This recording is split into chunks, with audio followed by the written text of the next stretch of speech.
That's right. Yeah, that's right. And I thought, oh no, I'm never going to do that again. So this time I'm really. Oh, it's perfect. But Darren just arrived, so we'll see you in a minute. So I take the clock. Have you done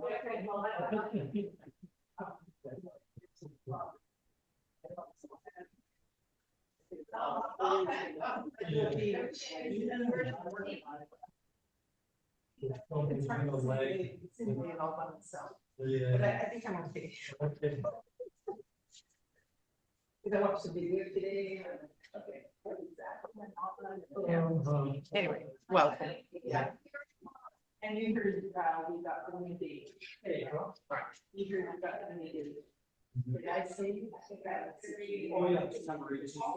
Yeah, right, and I saw, Victoria was asking about the new date. We're all good for the new date. They know me that, so it's the comments. Yeah. So I back over, less than one time. I know, Leslie, it's early. Messenger. Oh, Did you block me? no, I thought they were idiots. No. That's a whole nother story. I was strip tickets, I was asking Amazon cards, I was asking all this stuff, and it's like, I can take the password, and I don't know, whatever, I'm gonna pay, let's see, 48 hours, it's more than 48 hours. There's a number to call, I'm allowed to call, but this is crazy, because it's. I'm on Instagram, that's all I'm on. So if you're on Instagram, okay. Or screen, I can find you on Instagram. or I can give you myself. Yeah, I do just. Yeah. Come on, today.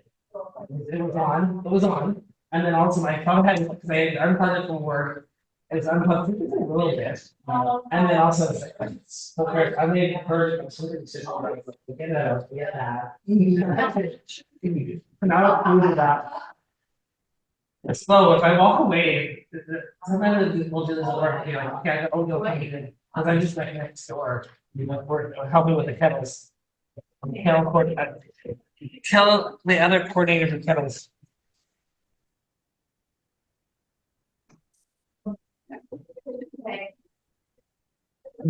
No, I'm not trying to ignore anybody on Facebook. That's not me. No? I don't never do that. Hey Judith, is that up here? Where are you? Oh. That's very capital. No, well, no, do you want to sit up there? Well, I guess it's that, was it you who wanted me to save you a seat, so I don't really have to sit here because you're with me. That was the only reason I was thinking of that. Yeah, I have sat there before. It sounded okay, pretty cool up there. Okay, well, I lost a lot of tea. Go get a cup. So, yeah, you're right, the acoustics are pretty good in here. Oh, you can hear it, when they were doing it, you can hear it. Okay. You know what, the video design, you can get it. Yeah, that's, you're carrying them. No, thank you. Oh. Okay. That was me. That was not me. I can imagine do that when I'm on. And it's just the phone part needs to calm down. Like to put our seat on. Good. Sweet. Yeah, I think we.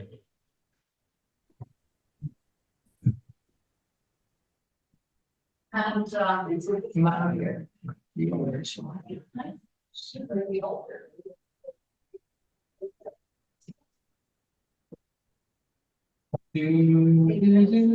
yes. You watch the computer, it takes it takes forever. I just learned to walk away. And I think that's what it's saying. It's still not. No, it's off. It's just now going for the bottom part to come up. It does take it. Did you Oh, well, this is pretty. It's okay. Oh, I love, oh, big words, I like that. Big words? Like those, like, speaking of, like. Listen, I can't stand those chapbooks. My God. Like, and not only that, but they don't read well because or you have to smush them all in and it's really tiny, you know, so like, I don't know. I went with the big one. I think everybody should. I don't, Even if those big, whatever, even though it's not, yeah. But even if it's, well, there's novels, like this big, like, yeah, you have no more pages, but. Yeah, yeah, no, You get over. I like the way it looks better too, even I chose, I didn't like the white. Oh, thank you. That's one of my favorite places, it's in the Bonavista Bay. Okay, Bonavista Bay, Newfoundland. okay. All right, let's get it. I was gonna say that, but I didn't want to do some because it wasn't whatever it was. Oh, Yeah, one of them. that's very. No. I don't need it, so you use Snapchat.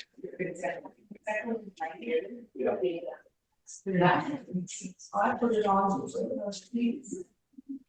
Leslie. Or Jennifer, actually. Jennifer.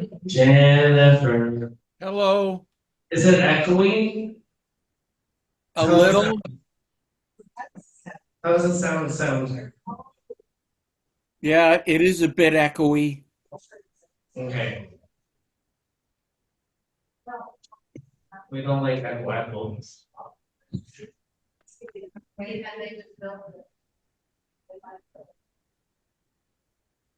Yes.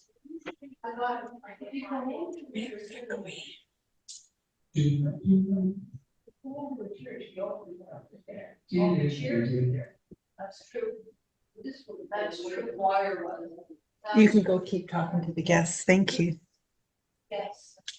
When was talking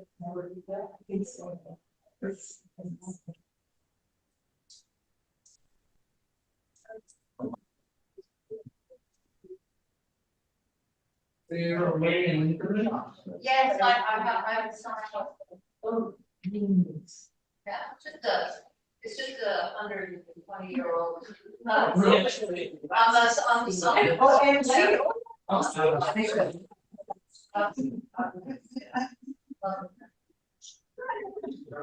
Well, we have like Justin's here. Justin's here. And now it's Emcee. what I did in that bottle. My father's there.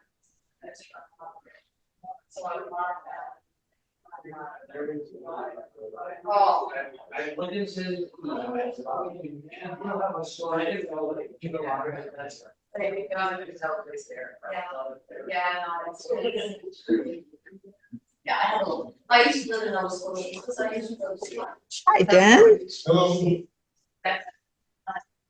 So, that's what it was. The second one. Yeah. Yeah, already.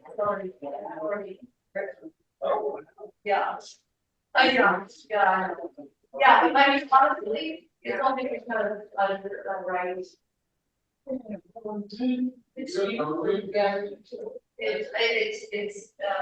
yeah, but it really.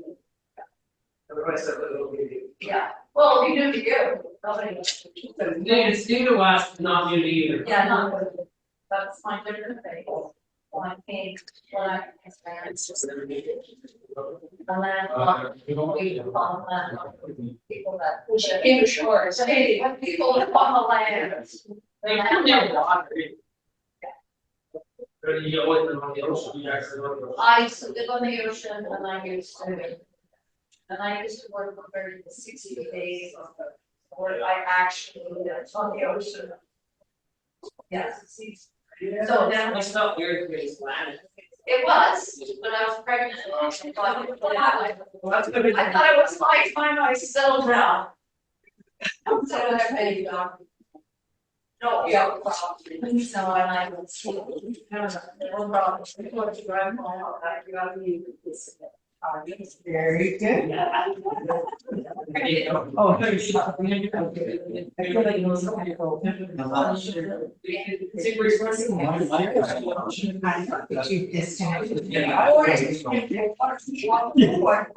trying to. I'll give you the long one. I'm trying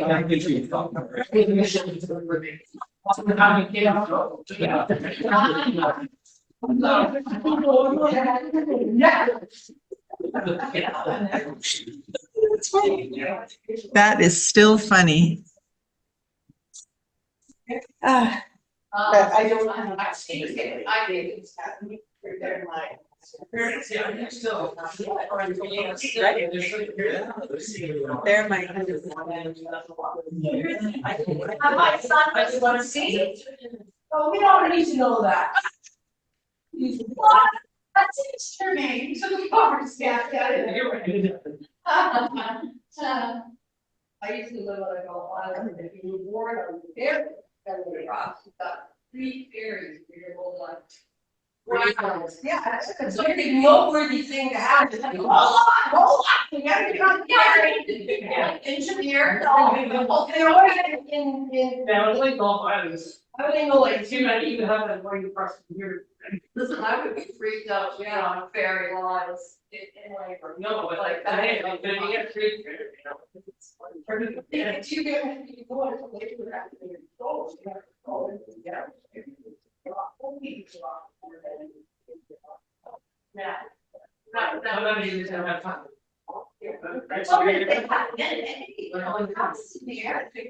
Oh, wow. People. I wonder how many is actually in the park here. Is it fine?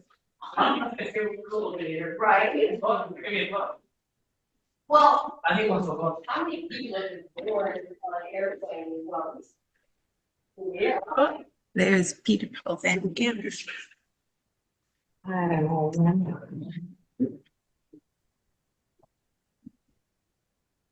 Yay. Hey, It's like the shopping from the edge. Put it in front of the top. What it does, talks about. I'm pretty naturally having a shower now. Hello, how are you? I'm good, how are you? Good.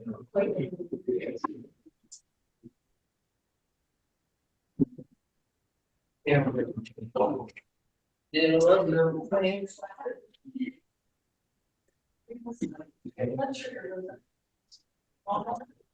want to change that. So you're not, Nothing. you're not online yet.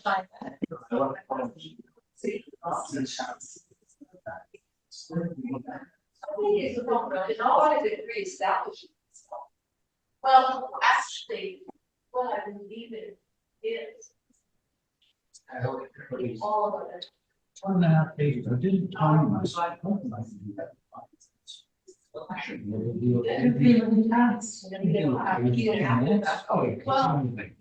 on. I know, no one can handle straight. But I feel like yeah. But when I. We're a little hook. Get this hook. You should have a sky. Yeah, we should. The goose. We should totally, I think that's right, we should have. We'll get on that. Hey, Charlie? Check. There he is. Hi. Oh, keep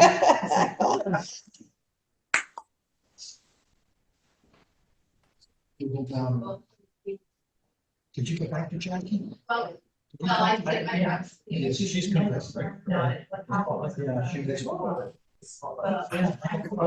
Sorry, I think. Oh. He just. Allows. Yeah. This one, you don't want. Actually. Yeah. That much stuff on. Thank you. Because. It's been off. Doesn't matter. What?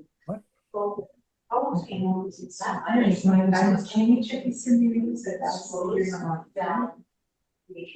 Thank you guys. I'm like, oh, my God. You're getting glucose.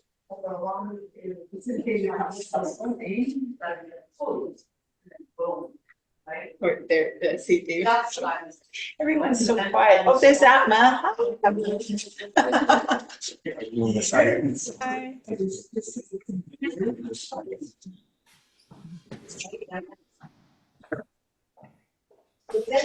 Hello, City Reeves. I think that you are listening to Judith. Since you have the same last name. Okay.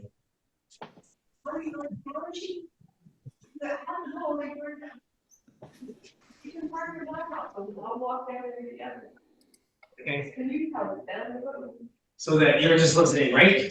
There's David.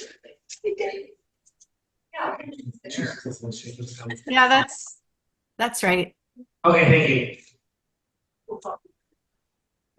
So I thought, you happen to have the same last name. I'm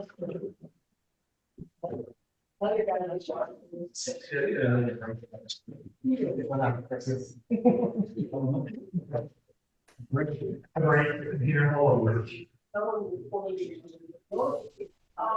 But I said, you know, the girl in the Philippines told me, all I feel like I was. Well, that's it, right? So sometimes I'll be on my, I recording. 8. I don't mind.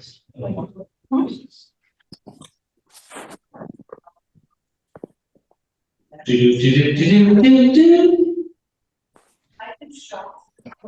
Kathleen's like, okay. And I'm really like.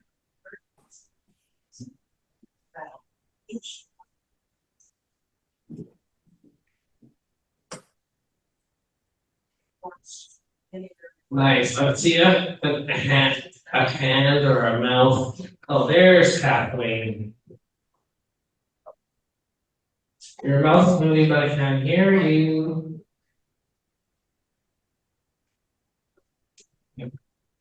Yeah.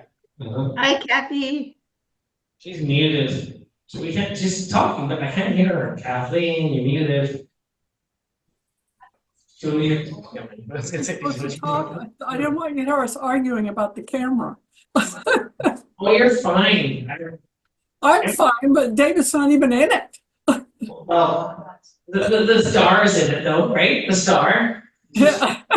It looked like something from a horror Oh, movie. my head's This missing. man coming towards the I camera. don't know, I remember was I had her. Oh, now we see David's feet. Oh no, it's been taken over by him. Oh, okay. Now I'm disappearing. Okay, what? The star is rather fussy. Really fussy. No, stars. No, it can't be fussy. Stars are really fussy. Only movie stars. I don't know. It's very hard for me to tell. I think that's fine. Why don't you come sit by me? Star and another way having you. We are star. I'm not gonna argue, are we? I'm not gonna argue because we're unmuted. Carl, your video's still on. Okay. There, you're not in it. You're never gonna be in it. Look at that. Peter, have you got your cup handy to show off tonight? Oh, Here it is. you can share that sonnet again anytime, Phil. Oh.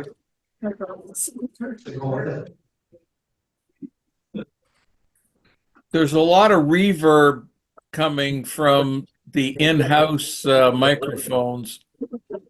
This is what I was worried about. Here, we've got ceiling.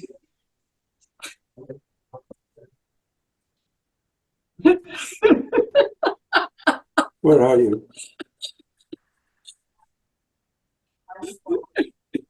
Oh, there.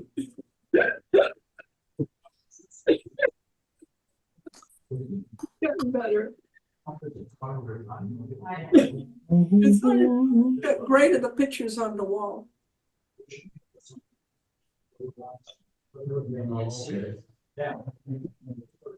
You see?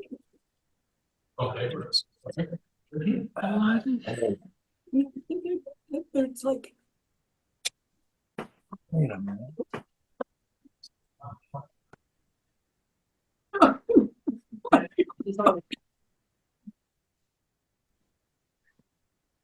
So. Why don't you come sit by me? Now we'll both be in it. Please don't, I did it. Be good. Why do you, as soon as I say it's you move it again. Oh. Oh.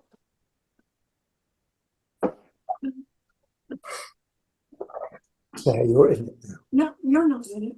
Let's see. Oh, look at that. Yay. Hi, David. Hi there.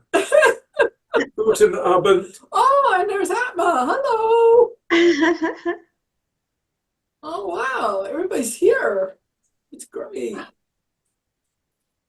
Oh, Test, check 2, just can't see Jennifer, but that's okay. Anybody else out there in Zoom land? If they're, let me know if that sound is okay or if it's echoey. If it's okay, give me thumbs up. Thank you, Atma. No, it sounds fine. Thumbs up. All right, we're all good here. It's better. Yeah. Yay, Char, she did it again. yeah. 1 minute before startup. Yeah. Yes, I realized it I was know, it's 6:30. 5:59. Hearing echo, right? Or am I hearing? 2:59. 2:59, yay! Want me to speak again? See.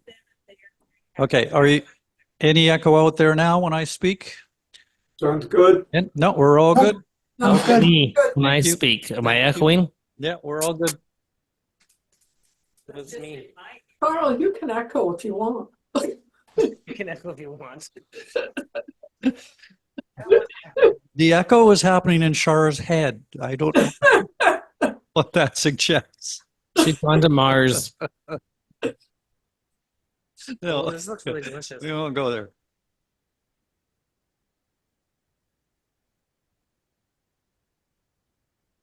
Yeah, recording's on. It asked when I came on. Hey, give me a Yeah. few minutes here and I'm just gonna get on and. And the timer? Leslie, you look so good for 2:59 in the morning. Ding. I'm up. Oh my goodness.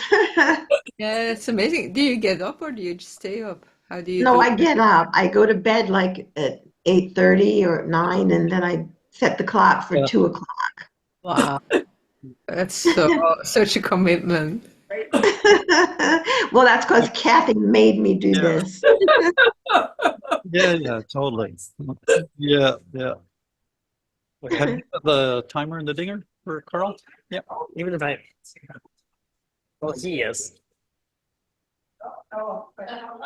Okay, I'm gonna keep it on. I'll just sit here and look at the computer. I don't know. I think this is it. Rachelle might come online. I don't know. She's a. Okay, everybody's. Everybody mute. Oh, no. Was that you, David? What did you say? Sorry. Oh, Time's up, everybody. Sorry. oh my goodness.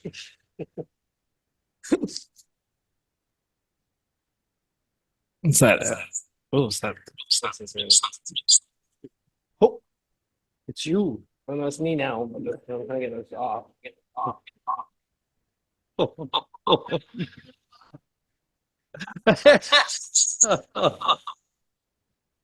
Hey, I did say. Oh, no. I did say leave. There you go. Okay now. It's people. No, Cindy is in the scene. Okay. No, Cindy and the other one in the scene. You still don't have your computer, so It's on. Cindy and Elizabeth. Yeah, I think they're just listening. So we're waiting for Jacqueline and Rachelle, Joelunchbucket. Oh, Dan's here. Hey, Dan's I here. think Joe's not coming. I don't know. Oh, he didn't say. No, I just because he's always never emails me, so I just You don't email. I mean, you do know that you. I never know. Yeah, I don't get a response. Now, And Rachelle is your last night. Yeah, I talked to her and messaged her on She email. asked to be. I asked if she wanted, she said, put her on if she can tell her to remind her, but I can't remind her this. Okay, and Okay.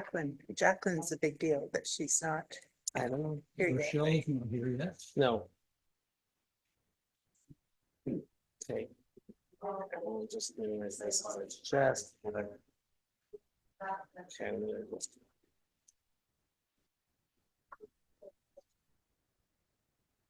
don't know.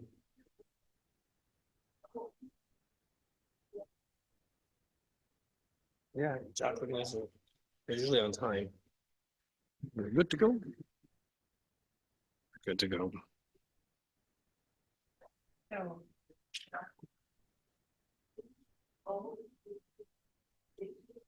Yes.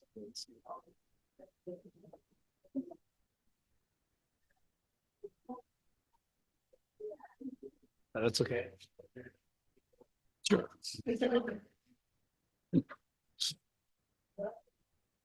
Welcome to the Electric Mermaid. Derek, take it away. Thank you, Carl. Thank you, Carl. Action. We're here. We're live. It's another version. It's another month, and great to see all those friendly faces out there in Zoom land and some new people listening in. Gonna have a small house at Char's here tonight, but that's okay. I'm sure more will trickle in out of the cold as time goes on. And it's not the numbers.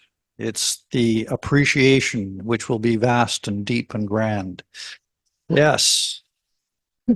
Like the ocean. So we're excited tonight. We're coming to you live from Char's Landing as usual on the unceded territory of the Hupetcheseth and Sishat First Nations, and grateful to them and their ancestors for sharing their land with us. And the reason I'm excited is, well, manyfold. I'm always excited for Electric Mermaid and to see what everybody's brought to read. But we've got a special feature tonight with Judith Reeves here in the house live. And yeah. Yay, Judith!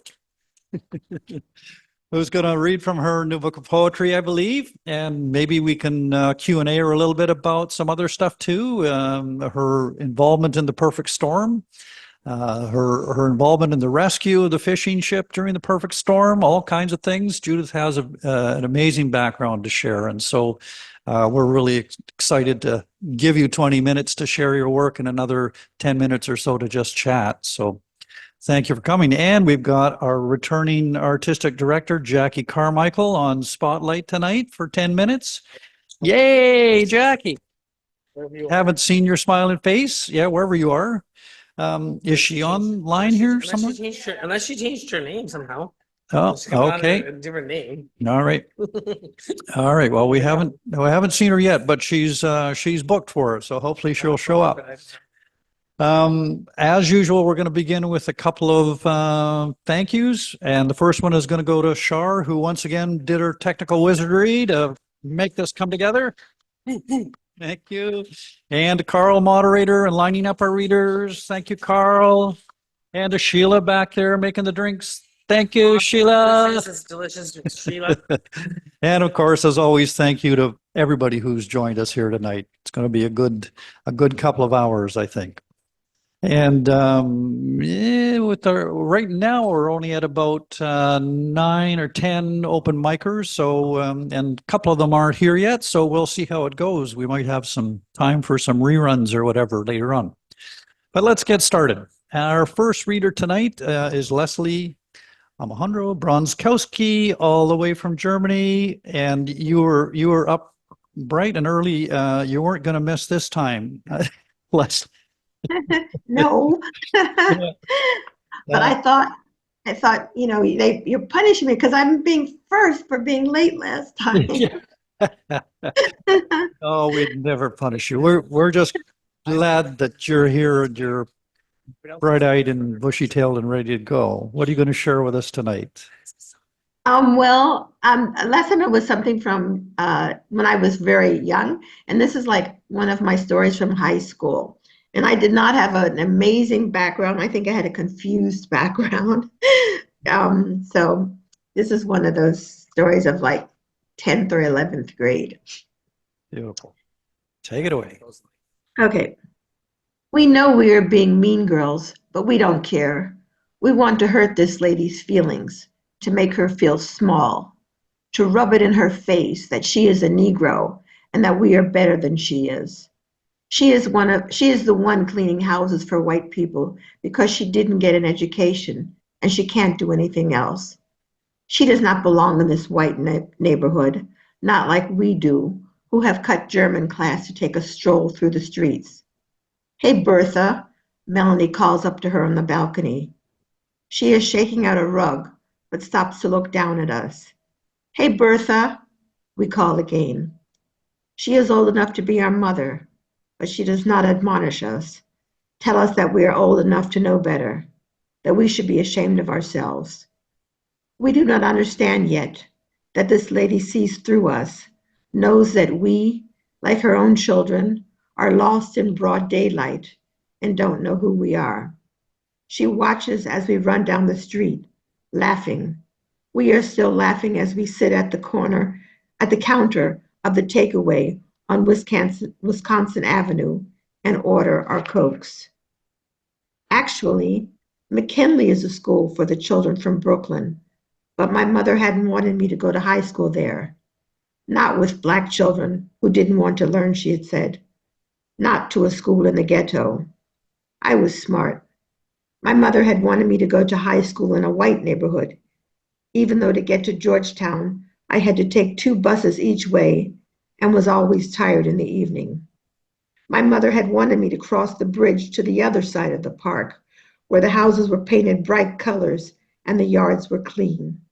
In Georgetown, the streets were still narrow, with trees on either side whose branches touched in the middle. White folks don't cut down trees just to widen a road, my mother said. We know Western is still a white school, that the white girls will always win all the prizes for excellence given by the daughters of the American Revolution at report card time. We will clap politely for them as they walk across the stage in the auditorium, not quite understanding that it's not because these girls have better grades, but because they are white. Once, when a substitute teacher with an afro asked why whites sit with whites and blacks sit with blacks in the classroom, we all laugh. Bertha has gone back inside when we run past the house on the way to physics class. No sense impressing's one luck, we think. That was it. Beautiful. Thank you, Leslie, for sharing that truthful story.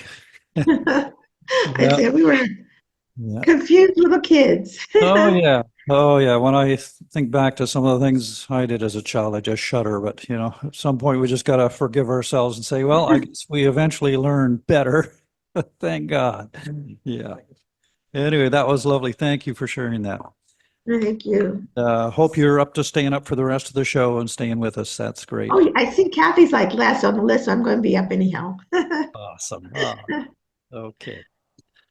All right. We're going to come live at Char's here and in-house, and Dan Biggs is our next reader. Dan's going to share, I think, another piece of his novel with us. Good evening, Dan. So Derek just asked me to give a. Just hang on for a sec there, Dan. We just got to get our. Yeah. Hello. How's that?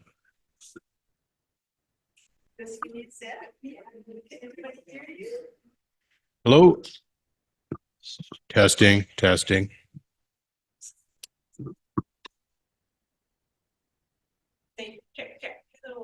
Check, check. Hello. That sounds good here. How's that sound out in Zoom land? We all right? Yeah, we got thumbs up out there. All right, Dan, as long as you stay that close, we'll be fine. Okay, I'll just give a brief summary here because I'm in the middle of it, so I'll just give us just a summary of what's going on. So this novel is set in the early 1920s, about 100 years ago. And it's about a young woman who comes from a religious family. Her father's the Reverend, he's the Protestant Reverend. And she has an affair with a young Catholic boy and becomes pregnant, which is a big, big sin, terrible sin. And the boy dies in an accident later on. She's then sent away to be married to an associate of her father. And I'm starting off when she's just arriving at the wharf.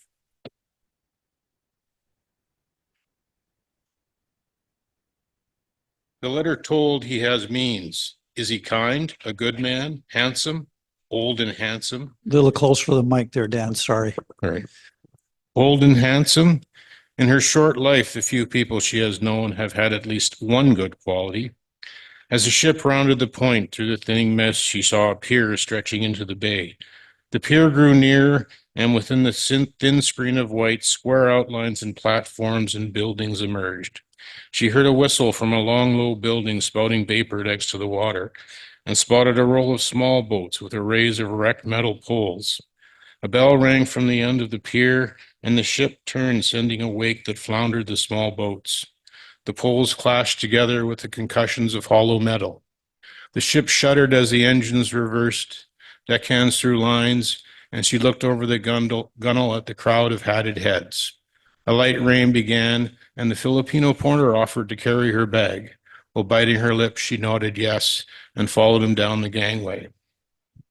As she walked down, she saw a short man step from the crowd. He took off his boulder and held it with both hands at his middle. He presented an occluded smile.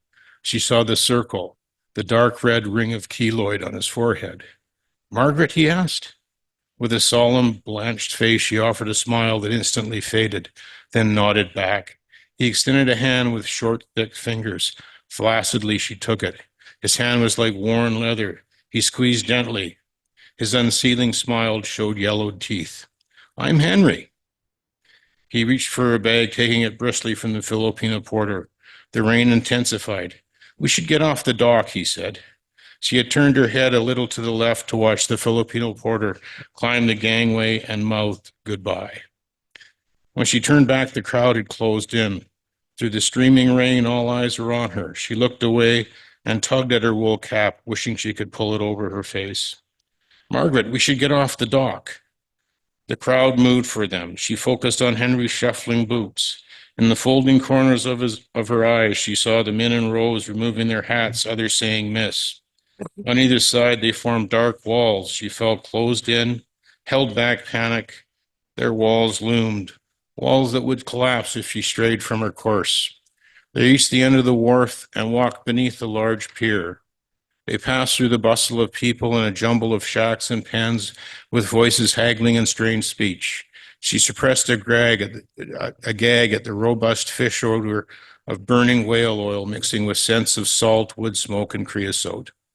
She stopped and coughed. Henry dangled a blue and white handkerchief. I forgot how bad it gets down here, he said. Maggie coughed into the handkerchief. They stopped and turned. Henry stopped and turned and said something, but she could not hear him over the chatter, shouts, and laughs. Meeting his eyes, she leaned forward. You don't remember me? She swayed her head twice. Oh, it was about 4 years ago, he said. Maggie noticed a grease smear on Henry's dark woolen jacket. As if in a motion picture, he was backdropped by carousels of motion-filled bodies with hairy faces and slants of light beaming down from gaps in the walkway above where the steps of lost pedestrians blanked out the beams in rhythmic flicking dashes of shadow. She tried to remember as she had on the ship, but the image she tried to form lapsed back to what seemed like only a morning ago when she walked through the city park with Mother and told her she was bearing Billy's child. Billy, the Adonis who was promise. The scene before her now was an incomprehensible dream she wished only to wake from. Shaking her head, No, I'm sorry. I was told we met at a picnic. That's okay. It was a long time ago, but I remember you, and you're more beautiful than I remember. Maggie's face stayed blank. She tried to form a smile, covered her mouth with the handkerchief. Henry motioned down the plank laneway running between the shore and the rows of shanties. Through the haze of mist and smoke and the ferment of people, they made their way to the first flight of stairs. The rain slowed, then stopped as they climbed. The stairs were steep and she was out of breath before the second flight. In the downward light of the clouded sky, Henry moved ahead. At the top, sturdy buildings painted yellows, blues, and greens greeted her. A breeze blew away the foul air. Seagulls called from above. A well-dressed crowd moved about, some women, some children, mostly men. They made light chatter. She heard a child being scolded. The crowd moved around a large man with a large mustache, all his green jacket, leather webbing, a holstered pistol, who stood with crossed arms watching Henry. Henry turned away until the big man called his name. They spoke, and as Maggie mounted the last step and breathing hard, she offered the handkerchief back and smiled as the big man moved away amongst the crowd. Keep it. Police, she asked. Yes, that's our by-the-book Constable Prescott. He's new, got it chipped. Still learning how things work around here. As 5 minutes. Okay. Perfect. That's a really. Thank you, Dan. Thank you. Yeah, her life is about to change rather dramatically. Absolutely. Thanks. That was good to have that little summary ahead of time and place it and put us in the spot. All right, we're ready for our featured reader then. Judith Reeves, come on up to the podium. And for those of you who don't know, Judith is a person at home in a boat on either end of the country, whether in Newfoundland or out here on the West Coast. She dips her oar in both oceans. And Could I have a stool? a stool, I think we can we find? My chair. Yeah. Yep. Can I give her this one and oh, all right. I had one last time. Oh, yeah. Oh, that's okay. I'm the one with my computer. I'm the only one moving. I'm on, but I'm the only moving the whole. Well, It's all right. I'm on. it's a big crowd at the OK Corral. Yeah. It's growing. It'll probably be a full house by the time you finish, Judith. Yep. What's that? The place will be full by the time you finish reading. Yeah, of course. Yeah, that's fine. Absolutely. Yep. I don't like to hold it. I like to hold my, is that good? That's good. All right. No, that's okay. I don't, And I'll just check with Zoomland. Could you hear Judith okay when she spoke there? Yeah, we have nods and thumbs up. All good, Judith. hello. And we'll get your picture in focus. There we are. Hello. Zoomed in.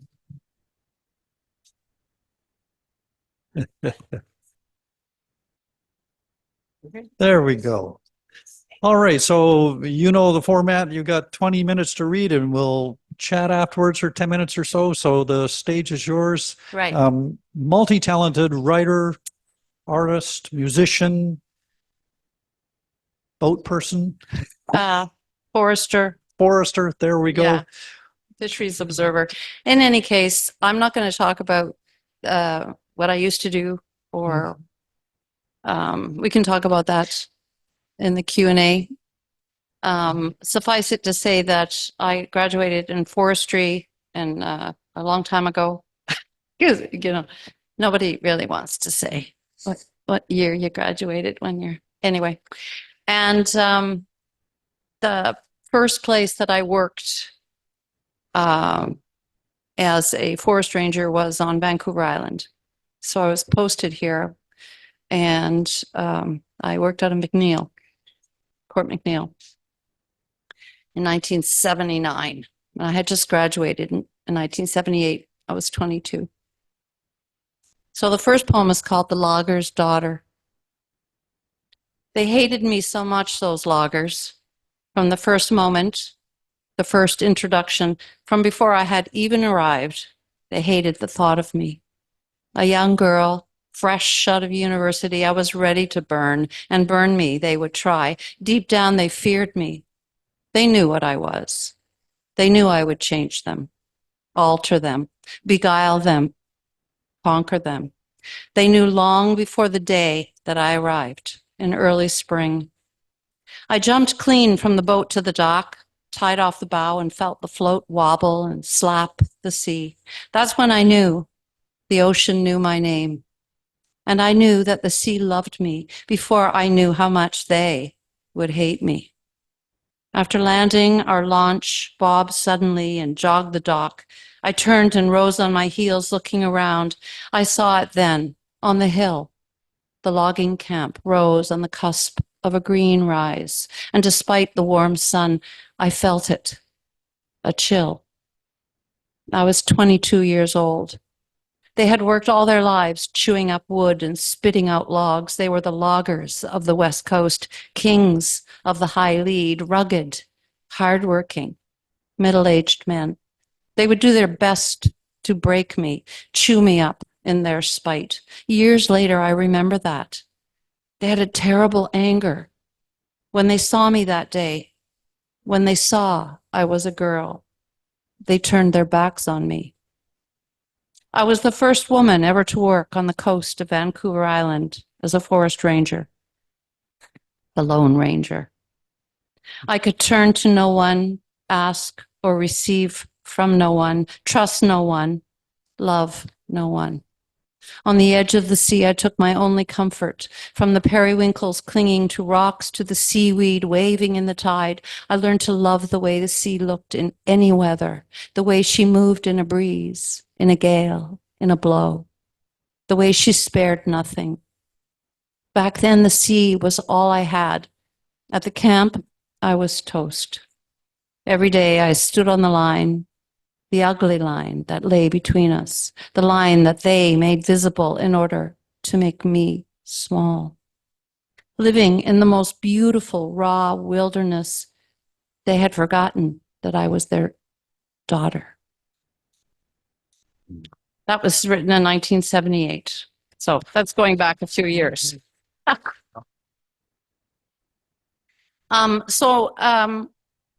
In 1981, there was a huge strike. The IWA went on strike. The loggers union went on strike. There was no work. So everything, if you were in forestry, everything dried up. So I went out to Nova Scotia for a holiday, and I stayed there because the ocean was so magnificent. I was in love immediately. Soon after, I started going to sea for the Department of Fisheries and Oceans. And this is one of the early poems I wrote in 1988 called Trawlerman. The shadow of disillusion lay on the men, lay in the way they worked the fish, their shoulders humped and quiet, in the way they took their tea, a few drops to wet the napkin, their hands cupped in defeat. Only their eyes remembered the stories and the cod, both plentiful once, the living ocean.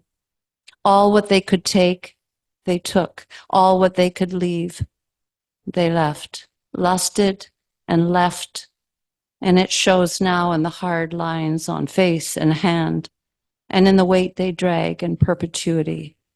They and others like them took it all. Never mind generations to come. Look at us. We fucked ourselves. Never mind us. We fucked the ocean good. It doesn't show on the surface now, but it will, boys. It will.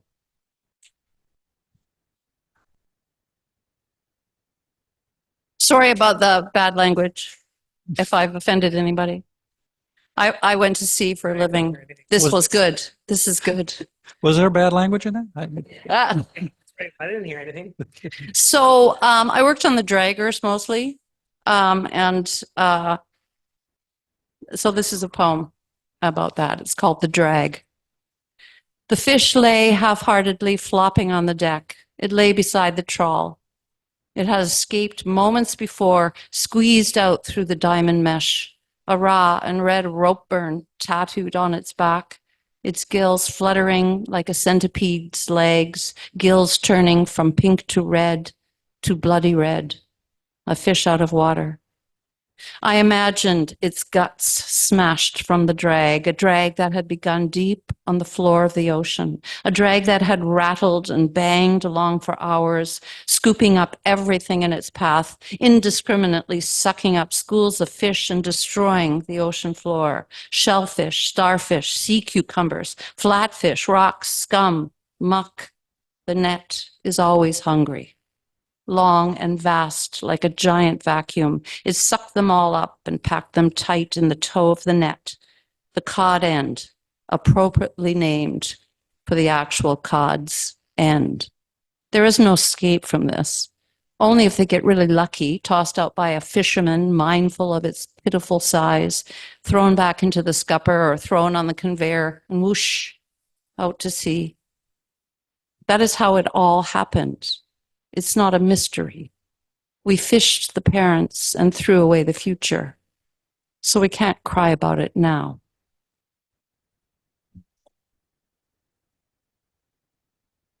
That was written in 1989. Now, I don't know if you know anything about the cod moratorium, but it happened in 1992. So I started going to sea in 87, and even then, we all knew. I mean, that's what I did. I did fish research, right? This one's going to have some bad words, just so you know. Goddamn breaker. Sweetgrass is burning badly. Smoke swirls around the cabin. I should open the door, but the smoke would escape, and there'd be trouble. I'm determined to remove the bitter residue of disappointment that permeates the mattress, the walls, settee. I fan the smoking ashtray around the room, in the corners, under the table, finally leaving it to burn to ashes on the floor.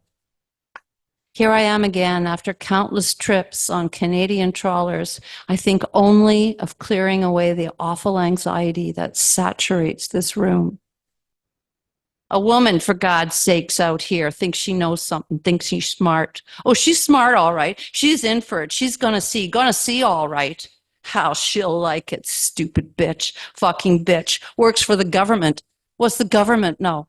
What do they know about me, about Connie and me and the kids, about getting married and getting divorced and the yelling and the kids crying and them bawling? Daddy, daddy, stop.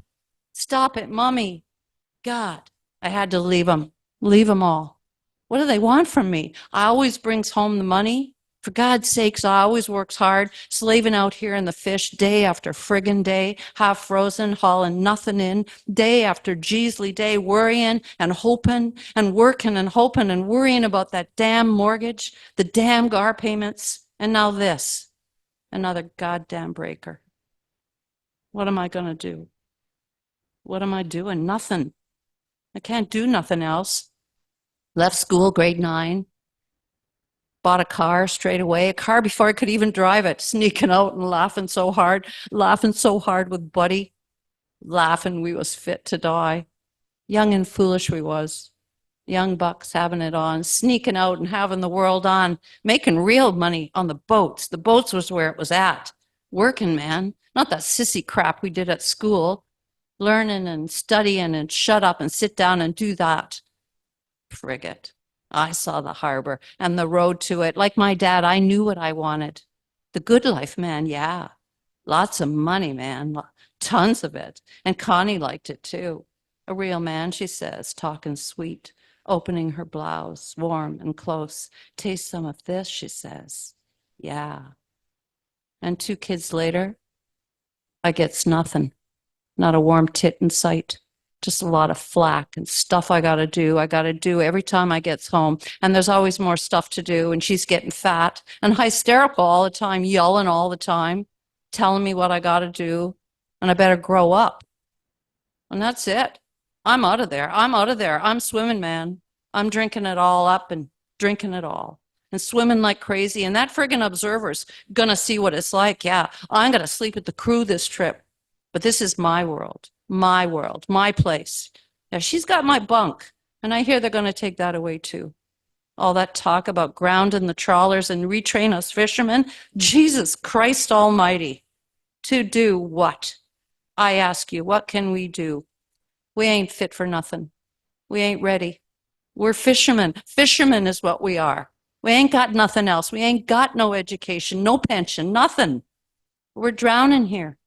Drowning, man. We ain't got nothing, nothing. We ain't fit for nothing else.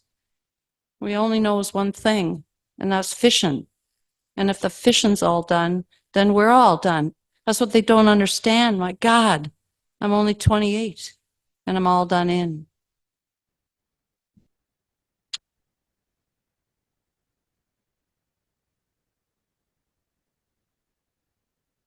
I'm going to change, kind of leverage this to read you. I call these, by the way, I don't call these poems. I call them story poems because I think they are story poems. I think they're stories in the form of a poem. Anyway, this is called Fish Requiem. I wrote it on the banks of the Fraser River just outside of Mission. It was obvious the fish was dying. She thwacked her caudal fin limply from side to side to side, repeatedly foraging out into the current, desperate to dive. Again and again, she floated back to the surface, nosing in towards the shore. She lay her head on the water, exhausted, one beady eye watching me. It was a magnificent, crisp winter day on the river. The sun lay in smoky streams through the upper crust. The air felt clean and bright on my cheek. Insects and fine dust settled on the surface. A few deadhead logs floated by. But for the fish, it was the end. Her skin was dull and tattered. Bits of flesh hung from her tired back from years of peril at sea. She was a large salmon, and it was the end of a large life. I followed her on her journey up and down the shore, watching all the while her vain attempts to submerge in the river of her youth. She never made it. She was done for. The eagles that lined this river waited for her for countless years. They had floated high above her world, waiting with sharp eyes, the flick of a tired tail, the last roll, the last gasp of a ragged gill. I strolled back to my car, lost in a small death.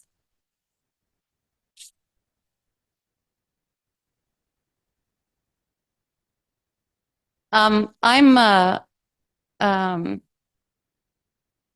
have Indigenous blood that I actually know about. It's Inuit. My father is from Labrador.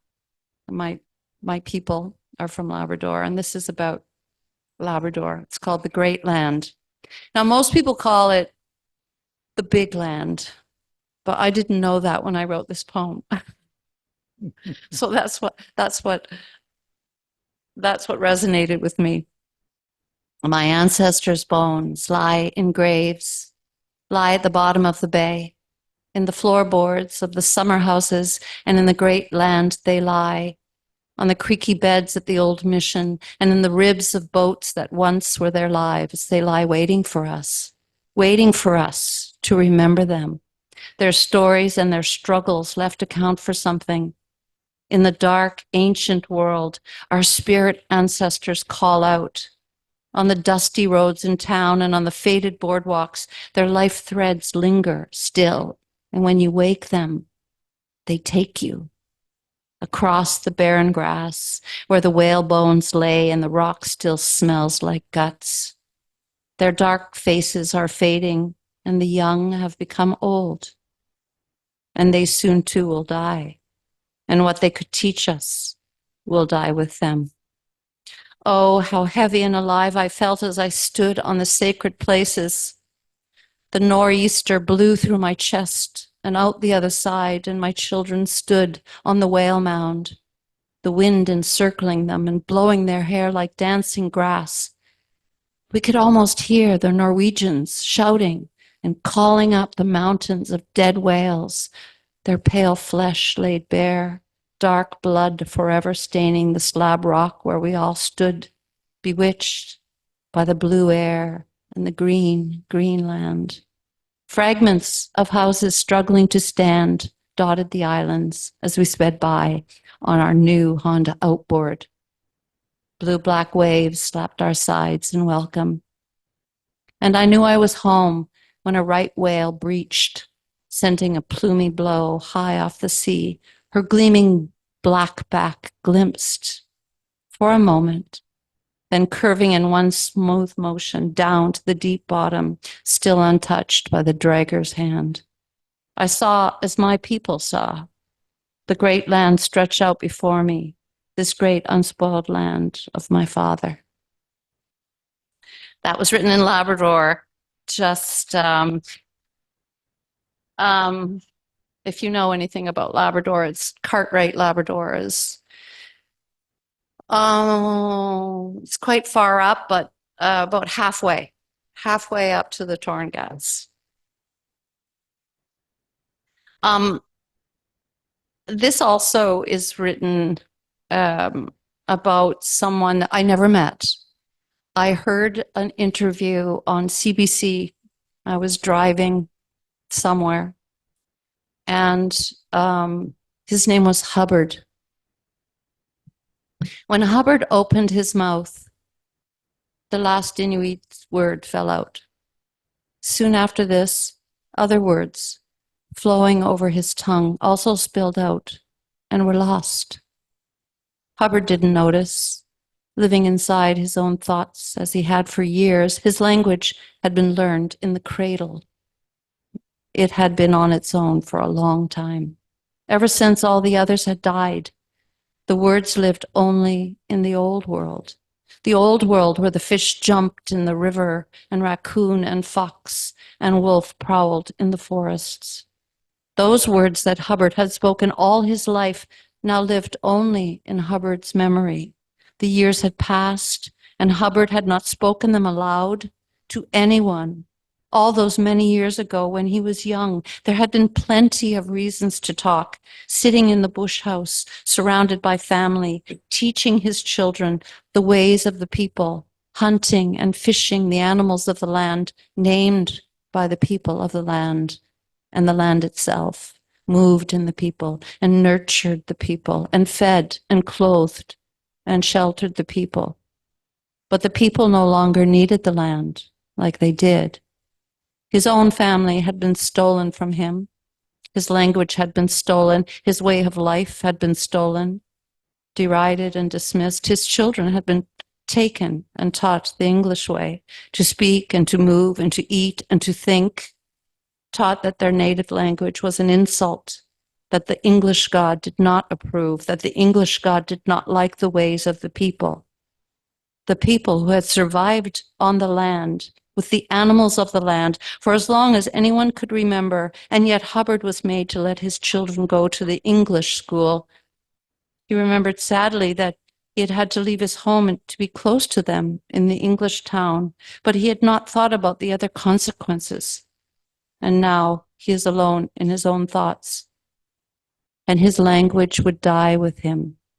The last speaker in the last interview, as he speaks his dialect of Inuktitut into the microphone, his flowing voice rises and falls like a river. Hubbard cannot tell his own children about that river. He cannot tell them about the land and how it moves in the winter, how the water falls from the paddle, how the eagle watches. His words break my heart in their loveliness. His voice rolls and melts the snow.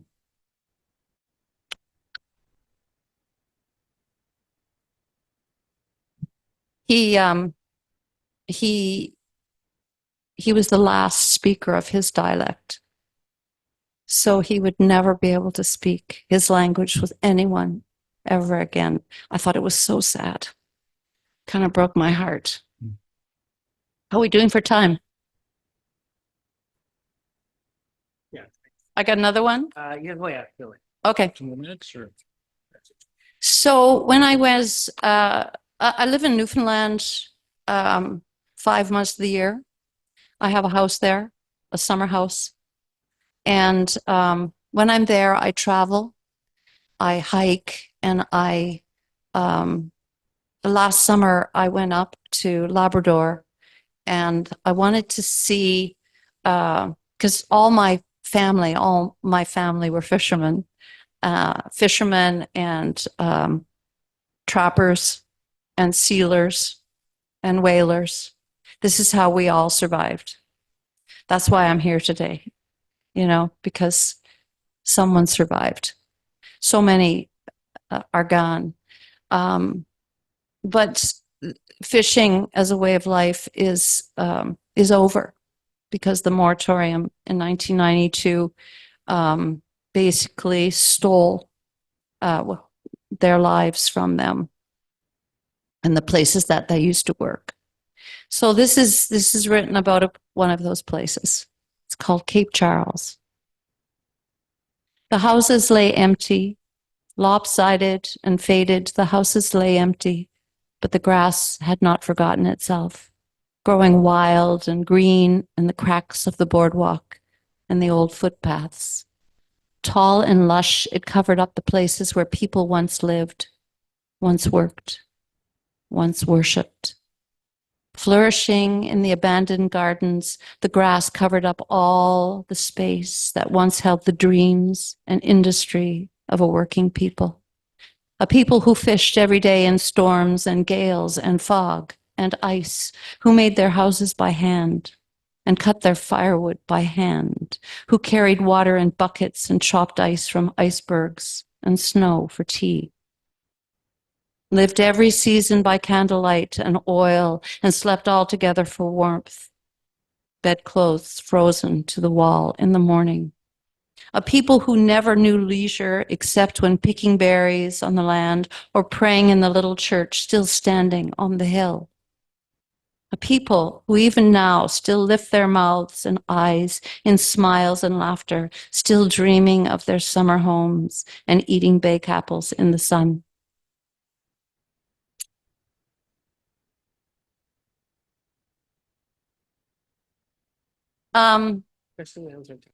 Is that it? Yeah. Is that time good? Yeah. Because that's what I had. Perfect. Amazing. I'm so amazed. Yeah. That's great. Well, that was just delightful, Judith. And your poetry, your narrative poetry, your dramatic monologues that are in there are just really, really moving. And they have so much to say, and they capture not only the speakers, but the situations so delicately and yet multidimensionally. Wonderful. Thank you so much. And you're a wonderful reader. The way you deliver was really powerful. You have practice, obviously. I believe that poetry or stories are really made real and alive by the reading. I think that that's just so important, because it you can be the best writer in the world, but if you're a crappy reader, like, who wants to hear it, right? Yeah. So performance art is just really an important part of what I do. Yeah. And it shows, you breathe the emotion through the language, and it's an oral tradition, right? That's where it comes from. That's beautiful. Maybe. All right. Well, we'll throw it open for questions here. If anybody out in Zoom land just wants to unmute and ask. Yeah, I want to. Kathy, go ahead. Yeah, I just had a question. Derek promised you'd tell us something about you in the perfect storm. I'm really sick to death of telling it, but we want to hear it. Okay. I didn't read any of those poems. There are a few in there. So in 1991, I was a fisheries observer with the Department of Fisheries and Oceans, and I was on a long liner out of Hokkaido, Japan, and they were tuna fishing. And a hurricane came up from the eastern seaboard, up from Florida. It was called Hurricane Grace, but when it hit the waters off of the Scotian Shelf, is where we were fishing, about 150 miles off the Scotian Shelf, near Sable Island, if you know where that is. It combined with a low pressure system down from Labrador and went retrograde, which means it turned in towards the land again. So it was going out to sea, And that's how was going to predict it, and then it came back. And that's the storm that took the Andrea Gale. So the movie is about the Andrea Gale out of Gloucester, Massachusetts.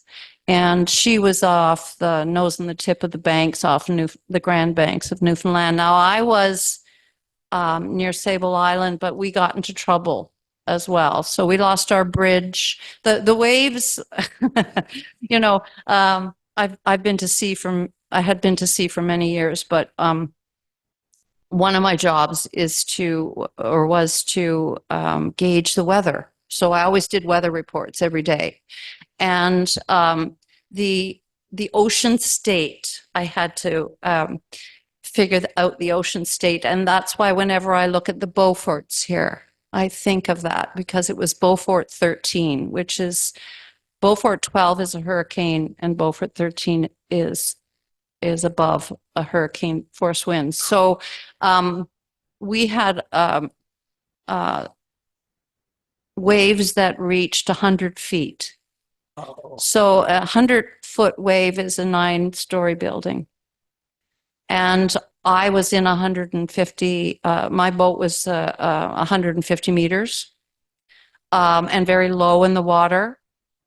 So, and we had lost our bridge. The windows had been blown out. We lost power. We lost the ability to navigate. And we were just getting tossed around like a cork. But fortunately for me, there were no English speakers on board. They were all Japanese. So I was able to coordinate the rescue. So I called the Mayday. And fortunately, there was one vessel, a tugboat that was sitting off the drilling platform off Sable Island. And the drilling platform had not started drilling. They hadn't built it yet. They were just starting with the platform. So he was able to come. He made 2 knots. He was doing 2 knots. He was able to come. None of the other vessels in the area would be able to come out because of the sea state. And they couldn't send choppers because of the sea state, because of the winds. So it was just one of those, insane storms that do happen when you're at sea, and all the other vessels in the area were fine. They just didn't lose their bridge, right? So it's there's not much between you and death at sea. But I was lucky enough that it was not my karma to die in that storm. So but I did work with Warner Brothers on the film version of the weather. So if you've ever seen The Perfect Storm and you see the weather, that was pretty close. We don't know what happened to the Andrea Gale. That obviously is fiction. We don't know how she went down, but I can tell you that 100-foot sea is like that. Yeah. You're looking up and your boat is moving. So it's like you're standing up looking at a skyscraper and only the sidewalk is moving. So the sidewalk is moving and the skyscraper is moving and the skyscraper is heading this way, right? And you're just praying, like honestly, you're just praying the whole time, because then the boat comes up and then it yawls to the side and it pitches to the side and the water comes down and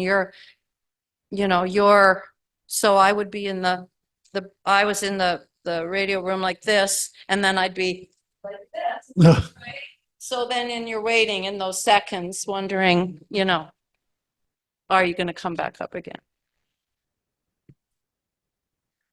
It lasted about 36 hours. The 24 was really bad. The 24, because nobody could come out to get us.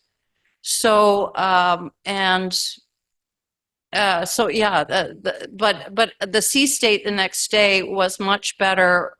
There was a Coast Guard cutter that finally got to us, the Edward Cornwallis, and they wanted me, oh God, they wanted me to go out on the bridge because I was the only one with the survival suit.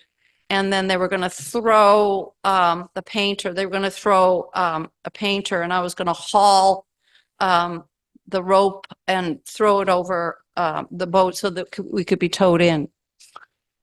And I'm like, I really didn't want to go. I mean, honest to God, my survival suit, I'm not a very big person, but back in the day, they may have survival suits that fit women now, but they didn't fit us back in the day. So you look like Gumby, like, like you've got this huge, and the feet, and then, and oh my God, I just I couldn't imagine. And in any case, the Japanese are very clever, and the engineer hooked up a signal lights to the bridge so that the captain, we still had a rudder, right? We still had rudder, but so he would when the light came on green, he would turn to port, and when it came on red, it would turn to starboard, and that's how we got into Halifax Harbor. Yeah, so we didn't have to be towed. Oh my God. Yay! And there were like 25 cars and vans and TV trucks and barricades when we came up, because everyone had been praying for me because they had heard about it on the radio. I had mistakenly given a radio interview on the sat nav, but because I thought it was the newspaper. I thought it was a print, and apparently it was broadcast live over the airways. And my friends would be like, shopping and hearing, oh yeah, we're going to be goners, Like, oh my God, I felt so bad afterwards, right? Well, I didn't know. And I'd also been fired because of it, because the Japanese embassy in Ottawa had heard the interview, and I had criticized Japanese preparedness, which was nil, frigging nil. And so they had called the embassy in Halifax and had me fired. And then they called me up the sat nav and said, no more interviews. And I said, does this mean I'm fired? And it was a big, I said, because you want to think about that. You really want to think hard about that. Anyway, I was hired again by the time we got to the dock. And they drove me to the Barrington Hotel, and it was Halloween. Now, if you've ever had a surreal moment in your life, that was the most surreal moment in my life. I was like so screwed up. I just went up to the bar and said, I'll have 4 vodka straight. They're all goblins and wolf, and witches and stuff, right? There was a big party, a big ball. Yeah, I was just like, okay, I feel the same. Anyway. Oh, and there's a lot of story there, but I wrote a play about it called The Nobody's Perfect Storm, because nobody's perfect. And one day I've performed it at the Fringe Festival in Mission, and my producer's sitting right here, Gwen Hunt.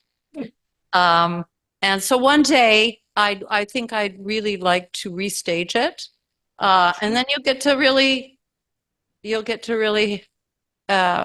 maybe feel some of that fear. Oh, it'd be fantastic.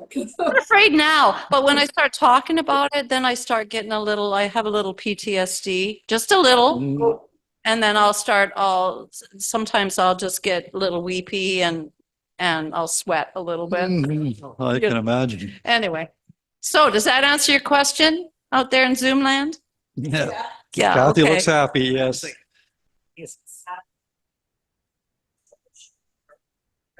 This year, saying, should you talk in the microphone, character, It's amazing. Oh, sorry.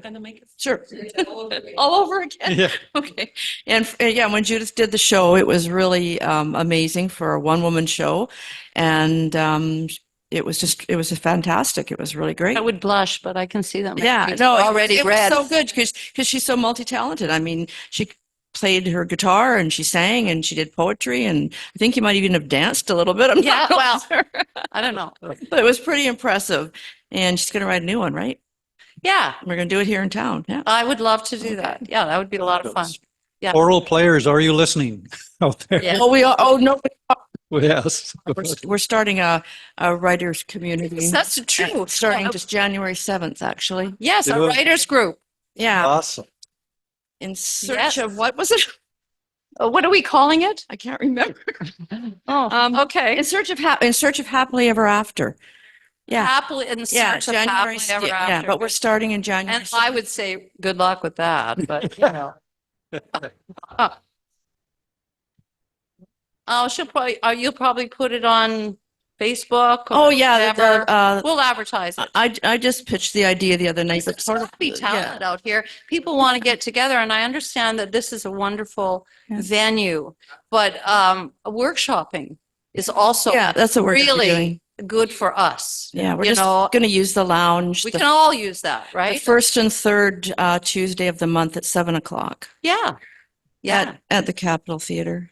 yeah, yeah, in the lounge upstairs. So we're calling it there's not that many people here, but you can all come. Yeah, All right. yeah. I haven't even put together the promo piece or anything yet, but it will be out really soon, and we'll be talking about it. Yeah. Okay. We So, hope a lot Beautiful. of people come. yeah. Awesome. All right. Thank you. So thank you so much. Thank you, Judith. That was If you want to buy my book, there's not that many of them, but they're $20 and I don't have change.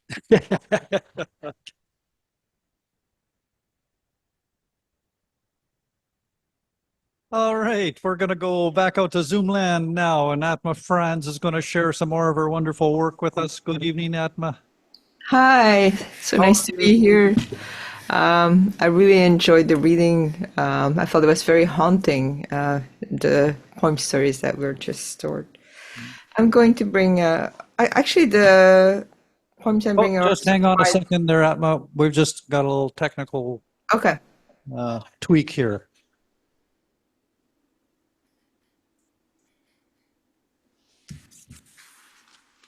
Okay, I'll chat with you before we start reading. Is that the plan? Yeah. All right. Yes, so I was Go just ahead. saying I'll be reading poems and they're also quite narrative and they're all about childhood. And they're all, 3 of them are published, so those are the publications. Memoir and More, then an English one, Obsessed with Pipework, and in Free Fall. Free fall.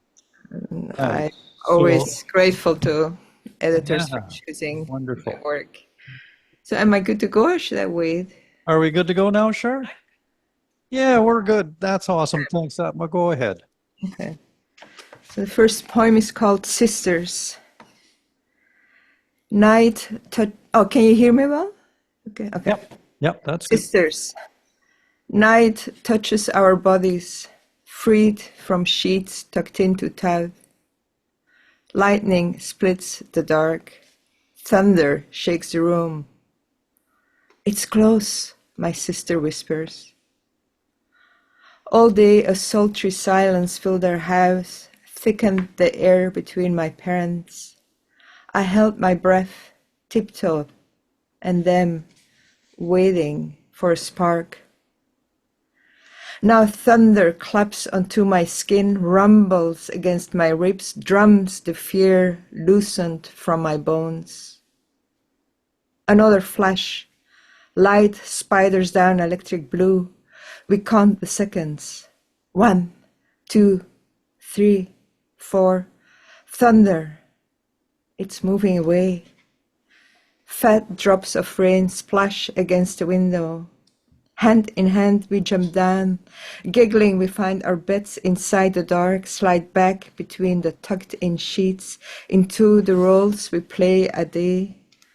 Stolen pleasure still bubbles up inside us, the surprise of who we are.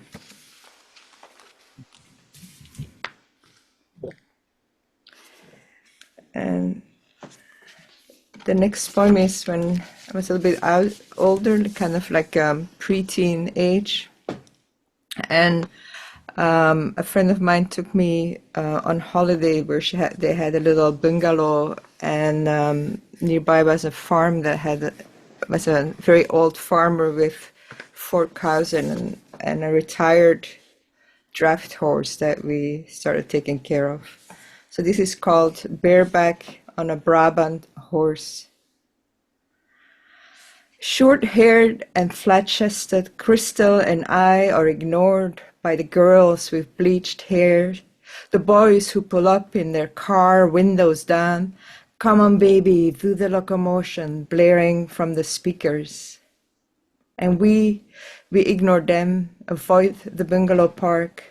Instead, we clean the stable at an old farm, ride bareback on a Belgian draft. Crystal's fingers in his mane, my arms around her waist, his broad back rocking us, his tail whipping at droning flies. On our left, pines and shades, we duck our heads, needles sweep against our arms, as if he remembers his ancestry of carrying knives through woods. He speeds into a trot, legs thrashing through ferns and brambles. We grip him with our thighs and knees, fear and laughter in our chest. Ho, ho, we shout, but he canters on through the forest, back onto the road, doesn't slow till he reaches the gate of his own meadow. With rags we dry his sweaty flank.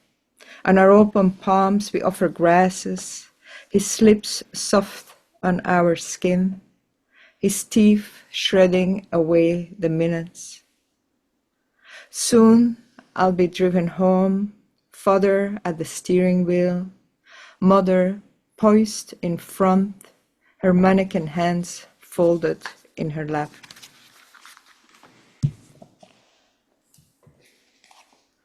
And then the last one is a little bit darker.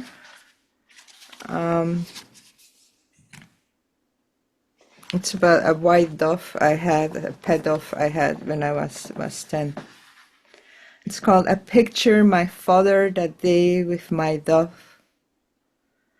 The beat of her heart in his palm, fingers cover her eyes. Down on his feet, skin and then flesh.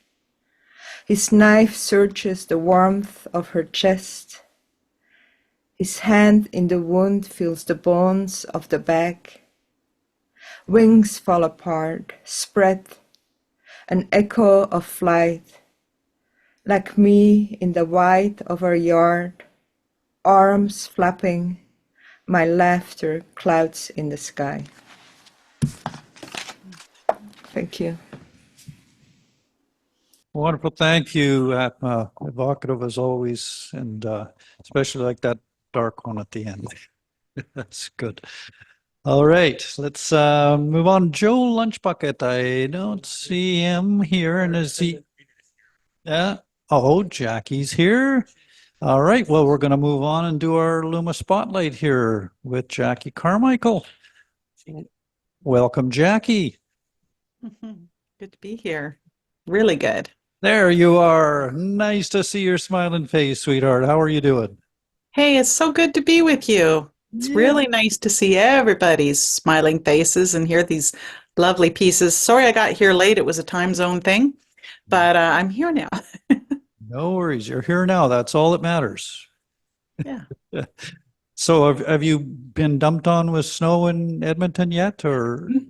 Yes, Yeah.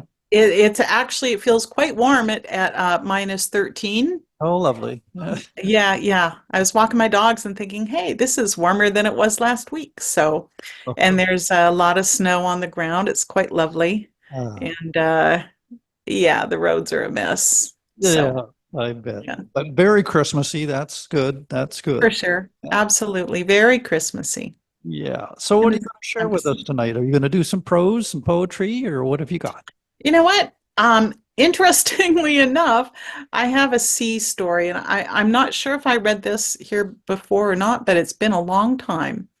So, yeah, I've got a sea story. I was listening with fascination to Judith's account, and I just caught the tail end of that. But really remarkable, and how nice to hear everybody. And Atma, always a pleasure to hear her words. There's so you use the word evocative, and I like that for her work. So It is, yeah. And I just have to say, Jackie, you know, we have a debt owed to you for this event even, you know. If it wasn't for your push behind it all, I don't know whether it would ever come together as it has and carried on. So we so appreciate the energy that you gave over the years you were with us here. Yeah, we miss you. Oh, I miss you too. And you're not the first guy to call me pushy. So lately I have been serving as the representative for Alberta, Northwest Territories, and Nunavut for the Writers Union of Canada. And that's kind of kept me busy. Otherwise, I've been writing for the Edmonton Journal, and that's been a great deal of pleasure for me. Unfortunately, Google or Facebook will not let you share news stories online, so I can't keep my friends abreast of the kinds of things that I'm covering. But I'm really quite enjoying it in my old age as a reporter. I'm the world's oldest cub reporter. And working with people I worked with a long time ago before I went back out to the coast. Long story, but at any rate, it is very lovely to be here with you and to see familiar faces. This is like my literary home, Yeah, and you're my literary brothers and sisters. So exactly. I feel the tie. I feel it. Good. All right. Let's hear some of your work. Okay, this is from a book called Emerge 16, The Writer's Studio Anthology. And I was part of the Writer's Studio at Simon Fraser University, which is sort of like a 8-month program in your particular interest of literary expertise. And so mine was in fiction, and then I did like a graduate one also in fiction, and then went on to just do nonfiction work. So I still have a novel that's sitting there staring at me, glowering at me. This is called The Catch. And it says this excerpt is part of a novel in progress, High Tide. The novel is still in progress, has been for almost 2 decades. Seawater everywhere, threatening father and son with its every wave, every drop. Fingers cramp, shaking as they grip the metal curve of the fishing craft's overturned hull that gleams oddly white against unending pewter sea. Brigmalvy, over on the other side of the hull, encourages his son as he'd done for the past, 8 hours? 38 years in reality, a dogged cheerleader always, right up to their present damn predicament. In the pickle of his life, Dad's still pretty damn cheerful, Greg thinks. Hell, he sang show tunes for a good hour. Tired of the sound of music. But it beat the Navy hymn, the nasal hymn, he joked half-heartedly, morose with Briggs' dolorous, "For those in peril on the sea." Maudlin. "I'm here," Greg yells, louder than he needs to. Cold, scared, regressed to age 12. Keely's washing up from dinner now. She has no way of knowing he's late, that he's not powering into harbor towards the lights of high tide, but lurching like a barnacle on an untethered buoy 40 nautical miles from Dunmore East. Might as well be 1,000. No time to mayday, grab a vest, send a flare. Certainly no time to cut loose that overloaded goddamn net bag to counter the torque of all that beautiful, disastrous fish. Salty tears roll in rivulets now into his chapped lips, parched. Damn, thirsty. He ponders Keely, rounded, pretty in flannelette, the one with the bunnies on it, his heavy woolen socks warming her toes. Fisher Queen's lingerie, he called it. She'll slip into bed with a book, face shining, hair pulled back in a band. Prim, lovely. Another fishing boat'll come by. He must be alert so he can scream like a girl. They'll dive down, get the other two guys. Straining, he hopes for a clang from below. Phil and Rick made it, maybe. Trapped and pissed off, maybe. In a pocket of air, maybe. Cold, mad as hell, but okay. Drink a beer on the way back to Dunmore East, laugh about it, maybe. Where the hell's the self-inflating life raft with the self-erecting canopy? Who names these things anyway? When they installed it on the deck, they'd guffawed about that self-erecting canopy, supposed to pop up if the boat went down, but it did not. Stay strong, he croaks to himself as much to Brig.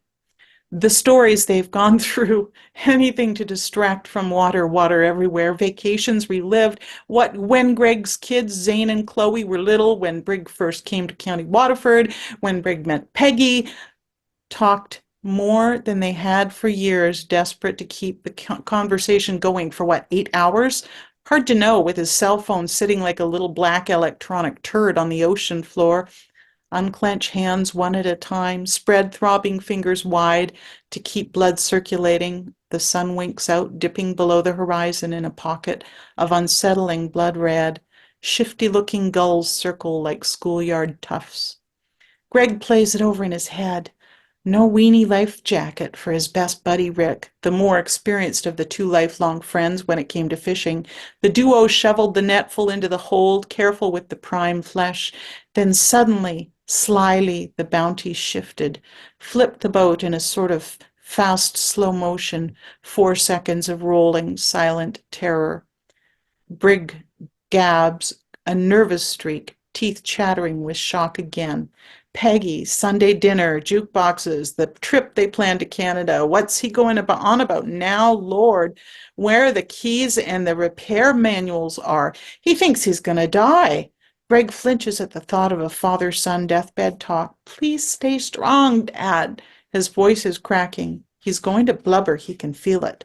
Breaking down won't help anyone. Stop it, he wills himself. What did Denise used to say? Look at a bright light keeps a woman from crying when she needs to be professional.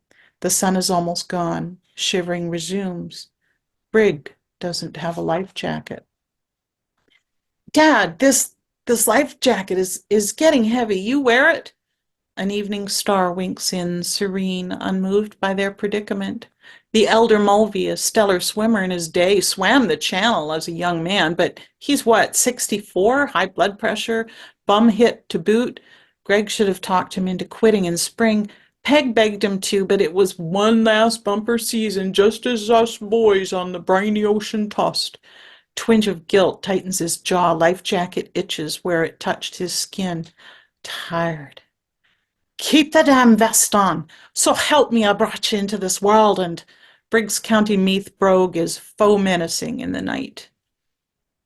I know, you can take me out of it, Greg finishes, his heart turning over at the grim quip. Vests don't even fit, Briggs says, serious now. He scrapes at something. Greg hears the skitchy skitch on the hull. Feckin' rust. Fisherman's work is never done. They want to cry. They laugh. The bloomp, like a deep-sea fart suppressed in the bowels of the overturned boat, resonates in the hull, in his core. Oh, that can't be good, Greg says, his hand reaching across to grab Briggs' calloused paw. The sheer size of his father's hands always astonished him. They can fashion a hook from a deer bone, whip up a award-winning kettle at the fair, cradle a grandbaby, fiddle a lullaby, all the same, Peg would brag. If we go over now, don't be grabbing at me. Brig blusters, teeth clenched tight against chattering. You're on your own. I'll be saving my own behind. Believe me, I will. My portly figure's so padded I float like the friggin' Queen Mary. I know what you're doing, Greg barks back, desperation welling where bile had been. Whining was never allowed. Not at the rink, benched when he wasn't fast enough or mean enough, not when Peggy burned the schnitzel and the boys passed agonizing looks between them. Eat that, his father would mouth at both of them, giving the two his best death glare. That's delicious, Peg, he'd say, eyes round at the lie, and mean it. I love you, you rascal! Briggs shouts as the boat upends. Father and son slide then, clumsy, flailing without a forethought, into the waiting, cold, ungracious arms of that most pitiless of all mistresses, the Atlantic. Oh, God, that's cold, Brig gasps.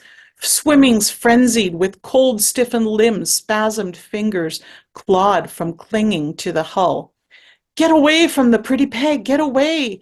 A rush of roiling bubbles, dead blue feet bob to the surface, raggy jeans, then Pete's sandy hair intertwined with seaweed and net against his sodden yellow hoodie, face down in the traitorous silver of the day's catch.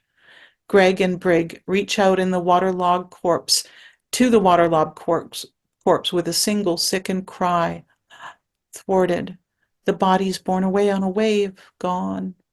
Greg wails, then hushes as he treads. His clothes are filled with water, but the water inside them is warmer than the water outside them. A mercy. Dad, he yells and then whimpers, needing more mercy, losing sight of the burly fisher who gave him olive green eyes and a stubborn streak. Here, Brig crows, beaming, right with you. With that, a slip of a wave closes on the father, and in his raised, massive left hand, a huge thumbs up. Then Briggs under. Loneliness is instant and awful, a stab in the gut. If he'd gotten Brig to wear the vest, if they hadn't cast that last net bag, if he had a boat to cling to, a best friend full of life, a father who wasn't drowned, a hope in hell. Now the cold is in earnest. He spies it, twirling on a wave crest, maybe 100 yards away or 100 miles. The life raft's little, yellow, self-erecting shelter beckons. Well, look what's self-erecting. Imagine your goal. Push on, Briggs said when he caught the skinny 12-year-old taught this skinny 12-year-old to swim punishing distances. I bet I'm at my limit. I don't care. I think Karl forgot to even watch. Yeah, he was watching. You're fine, but not the spellbinding. Binding. My God, that was powerful. We've definitely got the sea theme going tonight, and yeah, that was very moving. Thank you, Jackie. So good to see you. Are you ever going to make it back out to the island, do you think? Yes. I am. All right. I am. I think I am. One of these well. days. Well, you've got to be sure to make it so it's at the end of the month. Yes, come on, Electric Mermaid. So you can Right. make the Electric Mermaid live. Oh, and if you come Edmonton way, everybody, All right. I'm here, pretty close in St. We'll be Albert. knocking on your door. All right. Okay. Take care. Thank you, Jack. All right, we're coming back in-house now, and Rachelle is here, and she's going to share some poetry with us from her latest book, I'm guessing. Second one. Okay. Well, still on the hobble, but not nearly as bad as last time I saw you hobbling. That's progress. I'm hobbling without the crutch. It's pretty nice. Good. A crutchless hobble. Right, let's see. Oh, hello. Okay. I don't know. I didn't come too prepared, so I just kind of chose a page to start at.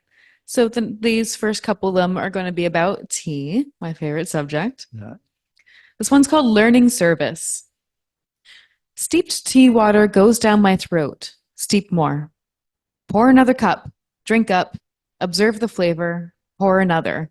I move too fast, charging through cups. This is not ceremony. To be sat by the river, upon an ancient tree trunk, fishing boats roaming. Does the Zen I learn translate into my practice onto the page? New clay tea set here to teach me. You're doing fine. Next cup, drink it slow, feel the stillness, allow eyes to close. Equilibrium, the simplicity. Walk into the spirit of her void. A perfect steeped is what feels best, but don't compare. In the here and now eternity, all steeps are gold. Open my eyes. There again are mountains. There again are fishing nets. There again is my tea set. Pour another cup. Pour for two. And once again, there is my guest.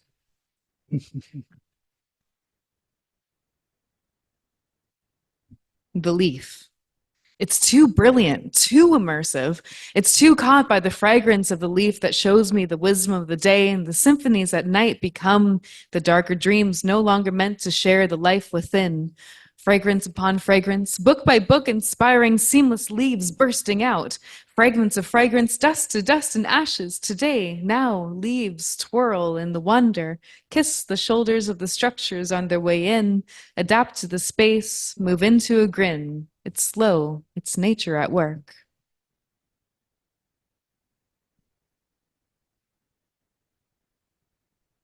Stick of incense. Years of tradition spilling out of a stick, or rather, unraveling like the ancient carpet master would roll out for the nobles. Unfurling from a straight line, no, twisting, no, folding, dissipating into multiple lines of folds. It fills all of the airflow in the room. The open window, the space in front and behind it. I'm scared to breathe for disrupting the magnificent carpeting, but ever folding, ever moving upwards texture that smoke, and maybe only this smoke in this moment, today, may accomplish.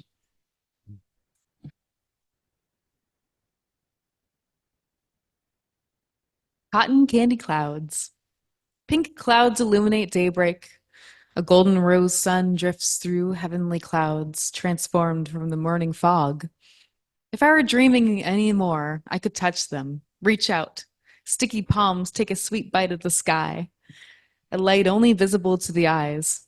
Camera cannot capture her splendor, for technology preserves, but the eyes can feel. Take the image into my inner being, carry the memory into my soul.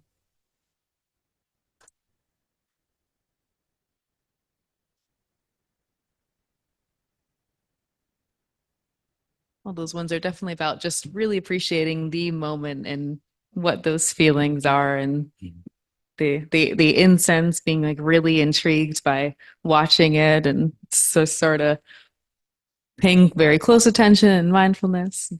Yeah. All right. The river is watching. Wait, hold still. The river is watching. Hold your blade, pen, commence. Do something, do something. What? Be it here or be it there, but better off there, for the passage of time freezes when standing here. Enjoy it here, but go over there to reflect and change and grow. For the river will press on against the rocks exchanged and stayed over many years. So be like the river, do change your skin, but keep the current in the same stream.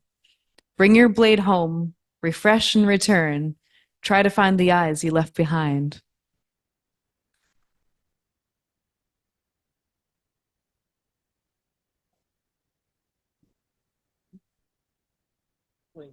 One more. One more? All right. Remember me. The people who I write poetry about are often the ones who pass through my life. Honestly, it is strange to write about someone close, someone here and here to stay. What does it mean, this change? What does it mean to write about those away? Write them away, write them away. Is there a love in that art, or am I wishing them off? Cast a spell, hold my wand. I keep their memory alive. The emotion that I pour out onto page, onto screen, and over again. I think they're still here, wherever they are. I hope they love with a love like I love. I hope they hold these words with joy. Heart to heart and all in between. Be well, be strong, dear friends. The same goes for you. Or I remember you, the same goes for me. I write so that you'll remember me. Thank you, Rachelle. Nice twist at the end there. And I think I heard a couple of fishing boat and fishing net references there. So we're keeping our sea theme going. Awesome. All right, back out into Zoom land there. David Kippling is standing by, nudging Kathleen over on Yeah. the couch. There you go, David. There he is. Good evening. Okay, Paul, I'm gonna, we're always fighting over the, it looks like, I'm right, good. What do they call it? Center with all the lights on me. You're fine. Okay, this, if it's anything, it's 1936. The polished black Daimler made the gravel whisper as the chauffeur brought it to a stately halt at the foot of the steps. Mickey's young workmate, a mere 15-year-old to Mickey's 16 summers, stopped work to stare. What's going on? Someone dead? The two lads were farm apprentices, working the summer season before their winter term at the Agricultural Institute, 4 miles south. But Mick had a head start over Johnny with a full year as a live-in yard boy at a farm near Thetford. No, it's not a hearse, no coffin. Haven't you seen it before? Gobbo always has it out in the stable yard, washing and polishing. It's to take Lord Hambro up to his bank in London. Johnny wiped his nose again, which he had been doing ever since Mick first met him, and that was 6 months ago. Him who lives over the stables, I wondered what he did here. Gobbo does what he's told, like you and me, warned Mick. Long way to London just to work in a bank. Mick shook his head. He doesn't work in the bank, it's his. He bloody owns it. He's a banker, a money man. He makes money. It's called a merchant bank. You and me, they wouldn't let in the front door. Mick nudged Johnny further behind the oak tree and said to watch. Behind them lay hundreds of acres of parkland inhabited by pheasants and partridges and red deer. Precious little ploughing, which was Mick's favourite course at the Institute, but there was a thriving piggery which Johnny adored, far from sight or smell from the grand house. A chauffeur had left his driver's door wide open while he marched to the back door and stood to attention. See, in the front of the car, there's no passenger seat, only the driver's seat. They took the front passenger seat out altogether. Wait and you'll see why.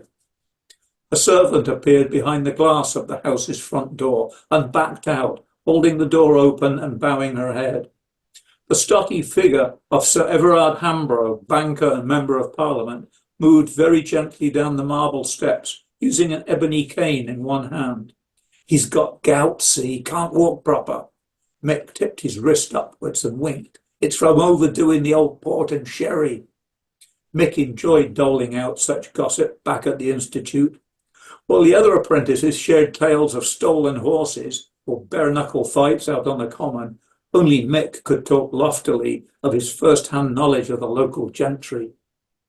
Gout gets you in the toes, Gobbo told me. Gobbo said he heard Hambro say to his missus, Hambro's missus, of course, that it was like broken glass in his toes. But you won't get it, Johnny, not from your half pint of cider down at the Dog and Pigeon. Lord Hambro's servant hurried past him carrying an upholstered brocade footstool from the house and placed it in the car next to the chauffeur's seat. Gobbo, the chauffeur, held open the back door and looked away while the banker eased himself cautiously in. Johnny ventured, my uncle's got a car. Mick didn't say anything.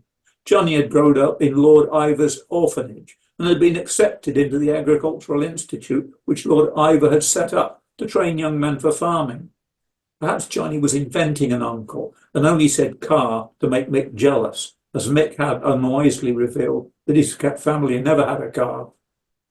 Lord Ivor also happened, according to Gobbo the chauffeur, to own the whole bloody Guinness brewery too, and was several kinds of millionaire. And it was that Guinness beer fortune that led Lord Ivor to found the Institute and to buy 20,000 acres of the surrounding county. Sonny boy, you don't know it, but you're surrounded by the richest men in England here, Gobbo had informed Mick when he had entered service here in June. Hambro in this side and Lord Ivor on the other, but you won't find any dropped pennies between the two of them, I can tell you. Last week, Mick had sidled up to Mr. Saunders, the Hambro estate manager, in his office by the stables. Mick had been cautious, wondering politely aloud whether apprentices ever got a sixpenny increase in their wages after 6 months.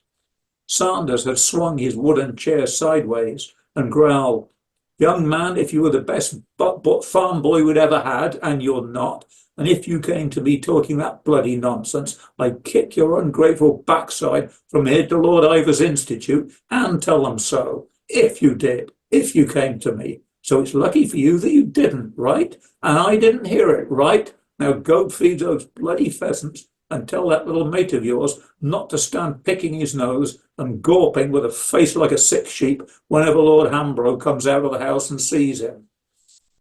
Today, the shiny black Daimler drew away down the driveway like a passenger liner leaving port.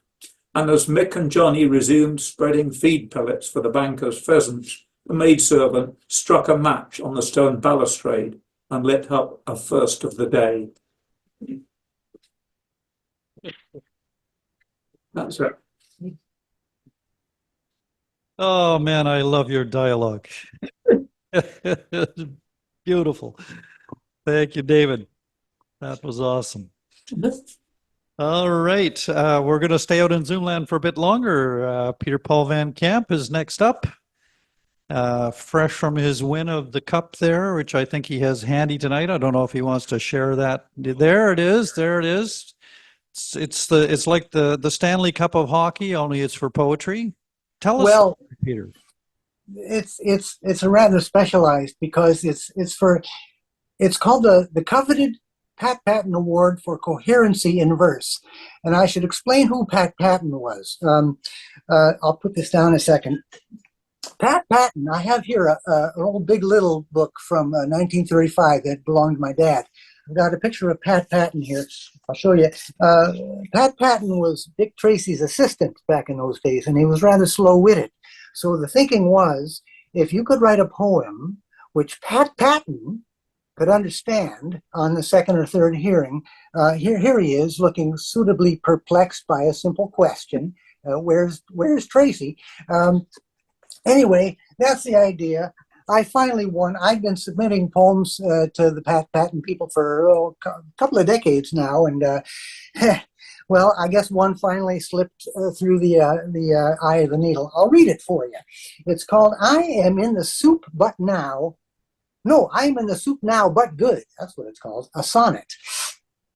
When in his beardless youth he would attempt his audience to hold in rhymed thrall, oft times he found that he was not exempt from caustic interruption or catcall. I must improve, he grimaced, as 'twas clear he'd need more than unmitigated gall. When still raspberry smote against his ear, he'd learned firsthand one cannot win 'em all. Well, time has turned the tides and to the tables.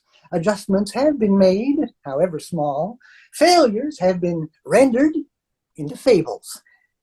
The clock continues ticking upon the wall, while he, though decades pass, remains on deck and has engagements pending. Last he checked. So the Pat Patton people thought that was all right, and they said, okay, you can have the cup. They misspelled my name on it, but that's to be expected. They're not that adept at all things. I'd like to close my portion, though, with a poem which I would never have submitted to the Pat Patton scrutiny, because I'm not sure what it means myself. This is called Nighthawks at the Dairy Bar. You never know, says the fellow ahead of Bill in line, especially nowadays. Now that's not so true as it used to be, the woman behind Bill puts in, believing that, placed as he is in betwixt, he is and is called upon to mediate, Bill changes his order. Think I'll just have vanilla, he declares, and like it. That never would have won the cup which I cherish, name misspelled and all, but there it is. So thanks very much, and on to the whatever this new year holds for all of us. Thank you very much.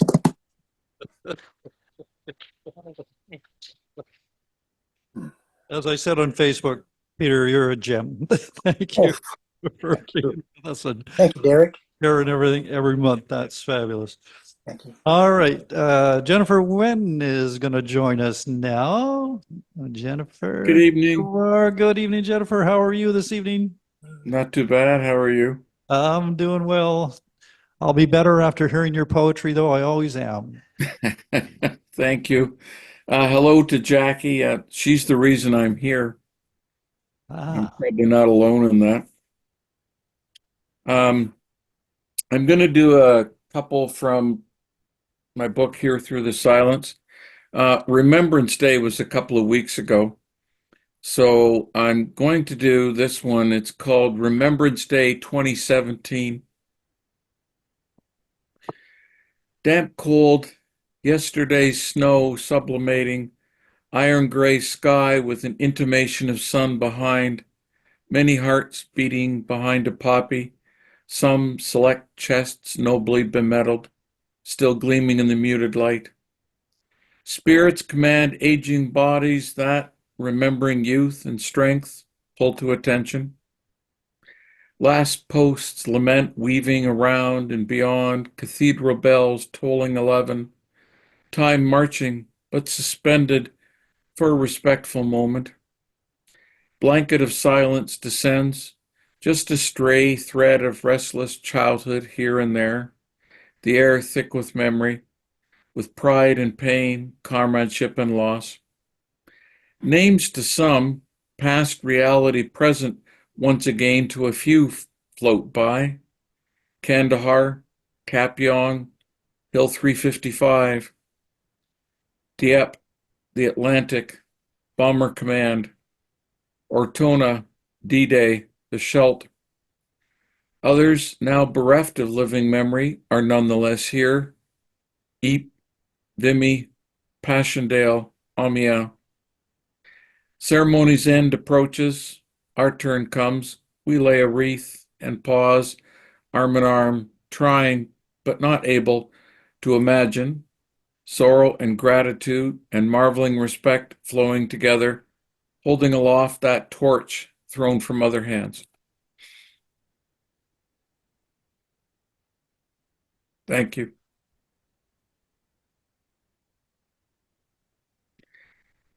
Second one, it's not always easy being a trans woman at any time, and certainly not these days. Things seem to be regressing. This isn't a direct response to that. Of course, it was written some years ago, but it does touch on something important. I guess acceptance might be the word. And it's called Anne. And this goes back quite a ways, as you'll see. The mists enveloping childhood part a bit, and I see us, age 7, simply, fondly chatting in the abandoned schoolyard. You a girl, me a boy, or at least so it seemed. So everyone told me, and so the bodily container signified. Convention said we shouldn't be friends, not at that age. But we were, and something more. A magical resonance not understood, at least by me, until long afterward.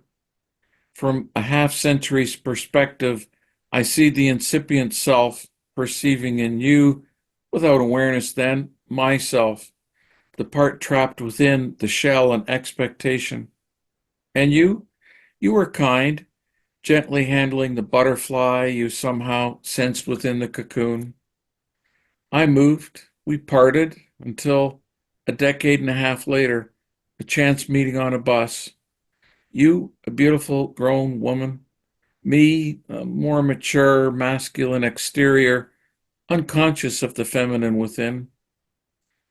Brief words, the link's still there, final, parting.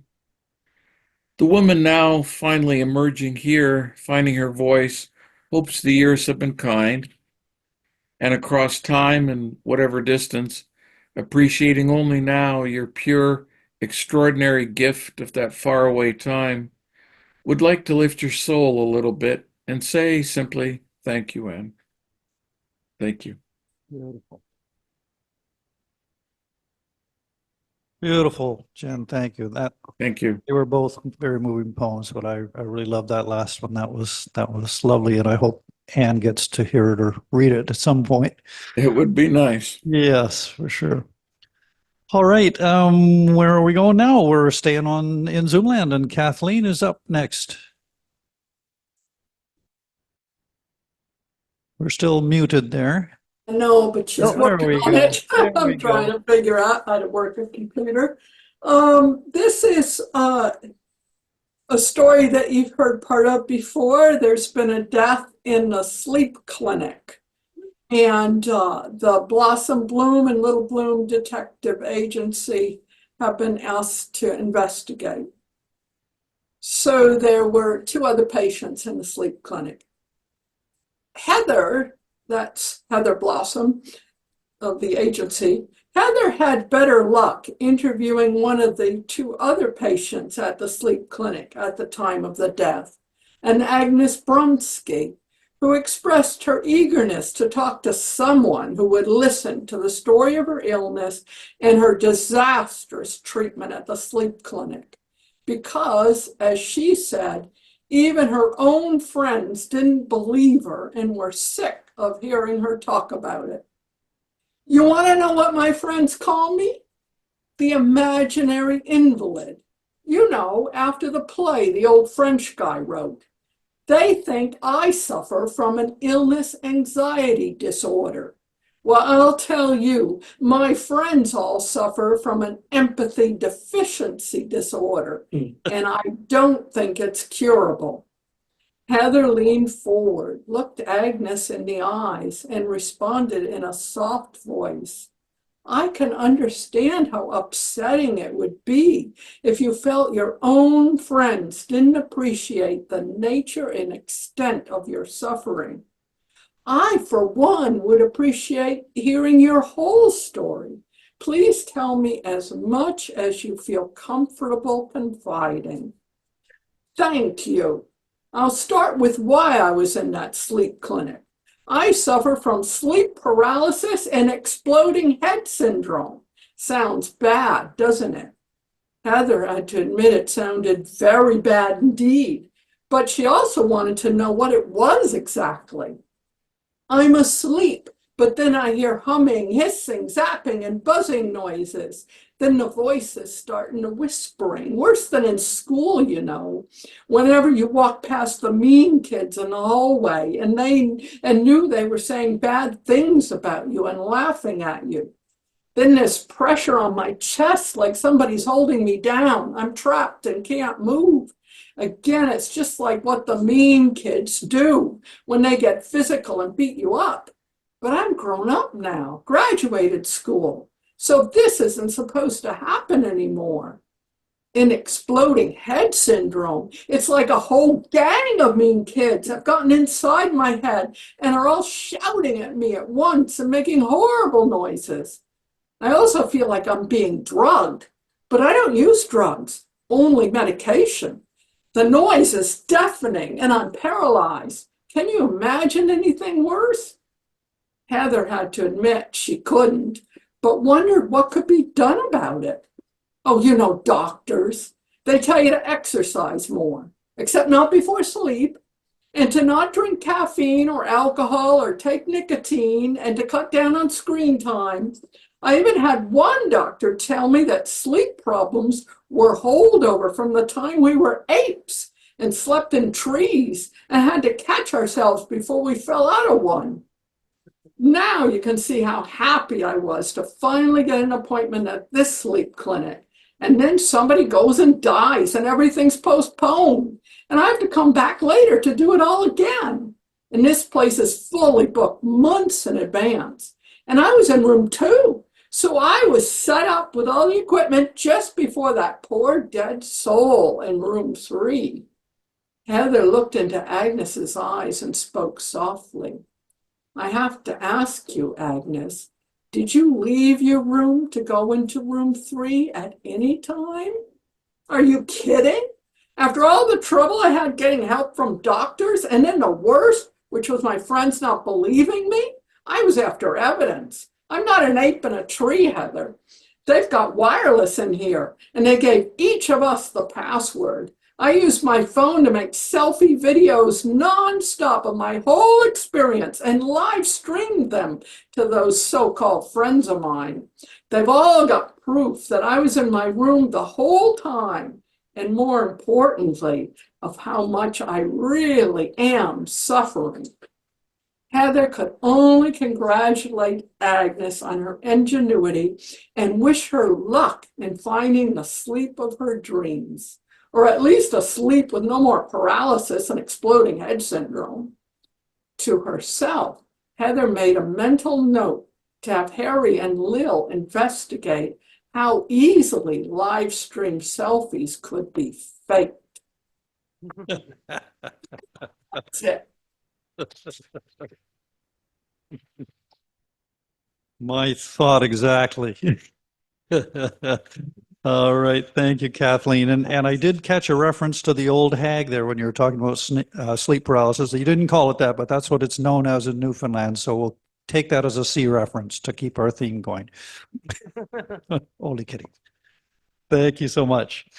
All right, Robbie, were you going to share anything this evening? Oh, very good. I'm so have her name on the list. Robbie Wenn, welcome back to Electric Mermaid. It wouldn't be complete without you. Why, tonight. thank you very much. Oh, hang on. Okay. Get comfortable. Yeah. Yeah, it's all good. There we go. Actually, I'll just lift it up and are you stand. going to stand? Yeah. Sure, makes it Okay, easy. Then we'll take a minute and adjust the camera here. Sure. Yeah, not a worry. Yeah. I'm quite tall. I'm right over the top of the camera's view. That's okay. Yeah, we don't want to have you do your whole performance with the top of your head cut off. Absolutely. Just From here down. That's okay. It was lovely. That'd be okay. Oh, sure. Yeah. I was really interested in Judith's stories today because when I came to Canada in 1968, I was 16 years old, and I happened to get a job at the last part of the season on a 30-foot freezer trawler, and we were out off the Great Banks for 7 weeks, and halfway through we had a gale, and there were 30-foot walls of water that we had to climb up and go down the other side. And fortunately, the engine did not fail, and it took us 3.5 hours to get into Banfield. So I really appreciate what Judith was talking about. I actually had my 17-year-old birthday out on the ship. Wow. And that day I had to freeze fish in minus 30-degree weather and dip your minus 30-degree freezer, and you have to dip the fish in and hold it up so it freezes and dip it again. Oh, Freaking cold. Oh, I bet. So I wrote a little bit for on Friday, where I'm doing the Robbie Van show here at Char's Landing at 7:00. What's that? Yay, a little PR. Yes, wonderful. So please come on out. It's by donation, so it shouldn't hurt the budget too much, and it should be fun. Now, I wrote for my Winter Wonderland special, I wrote this. There's a fluttering of angels in a winter wonderland, catching snowflakes with their tongues where a snowman stands. The bells are ringing as the sleighs go by. Christmas is coming soon. The sky is bright with snowflakes love as we sing our solstice tune. Or the children all are laughing, speeding down the hill, going on toboggan rides. Sometimes there's a spill. The snow clumps up against your neck, leaks right down your spine. Shake it off, let's ride again. Oh, this wonderland's divine. When the day is done and it's time to go, there's rosy cheeks and smiles, exciting chatter, carrying gear, doing it family style. Oh, it's time to eat, they head on home. Snowflakes fall from the sky. What a special day to get out and play as I let a snowball fly.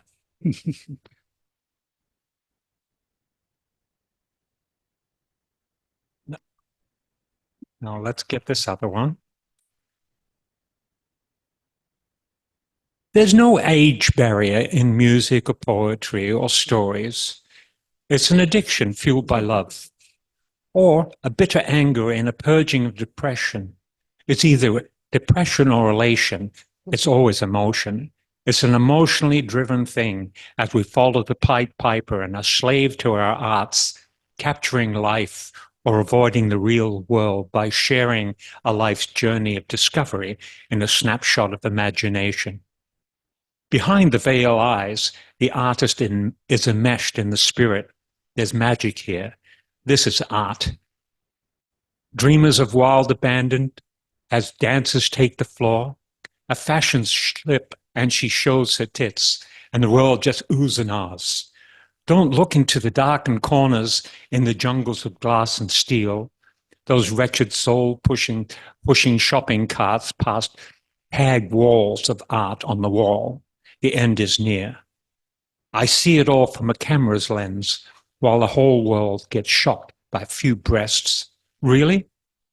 Take a walk to 10 cities sometime. Have a good day, will you? I just had a fantastic purge.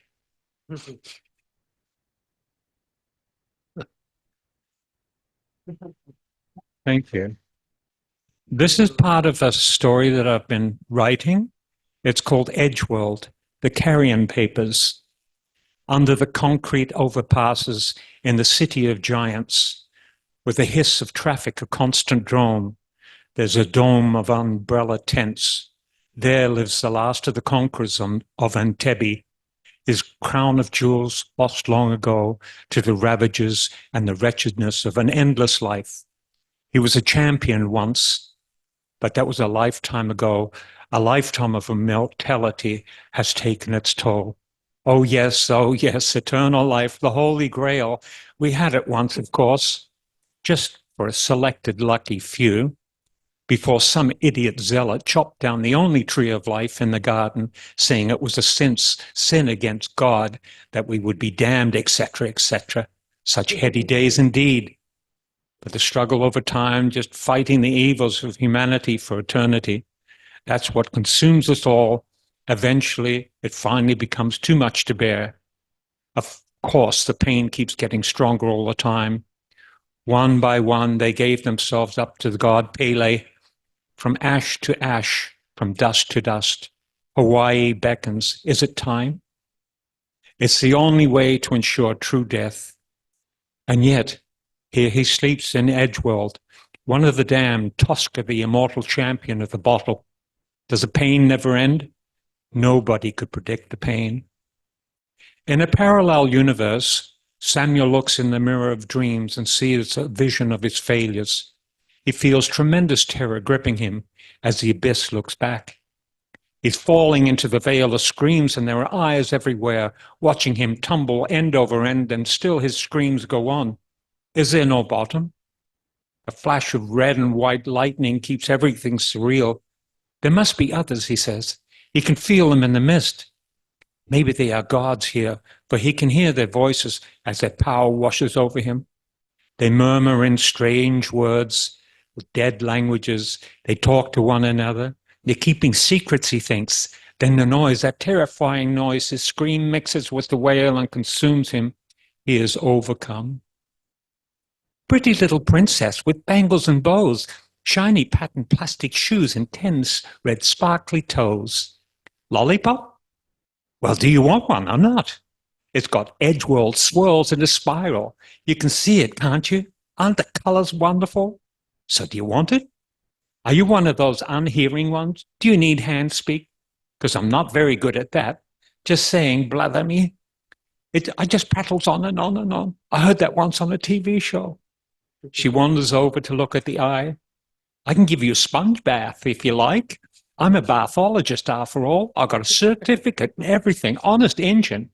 Oh, I'm not allowed to say that anymore. Her eyes downcast. They don't like it when you do that. So I take it back.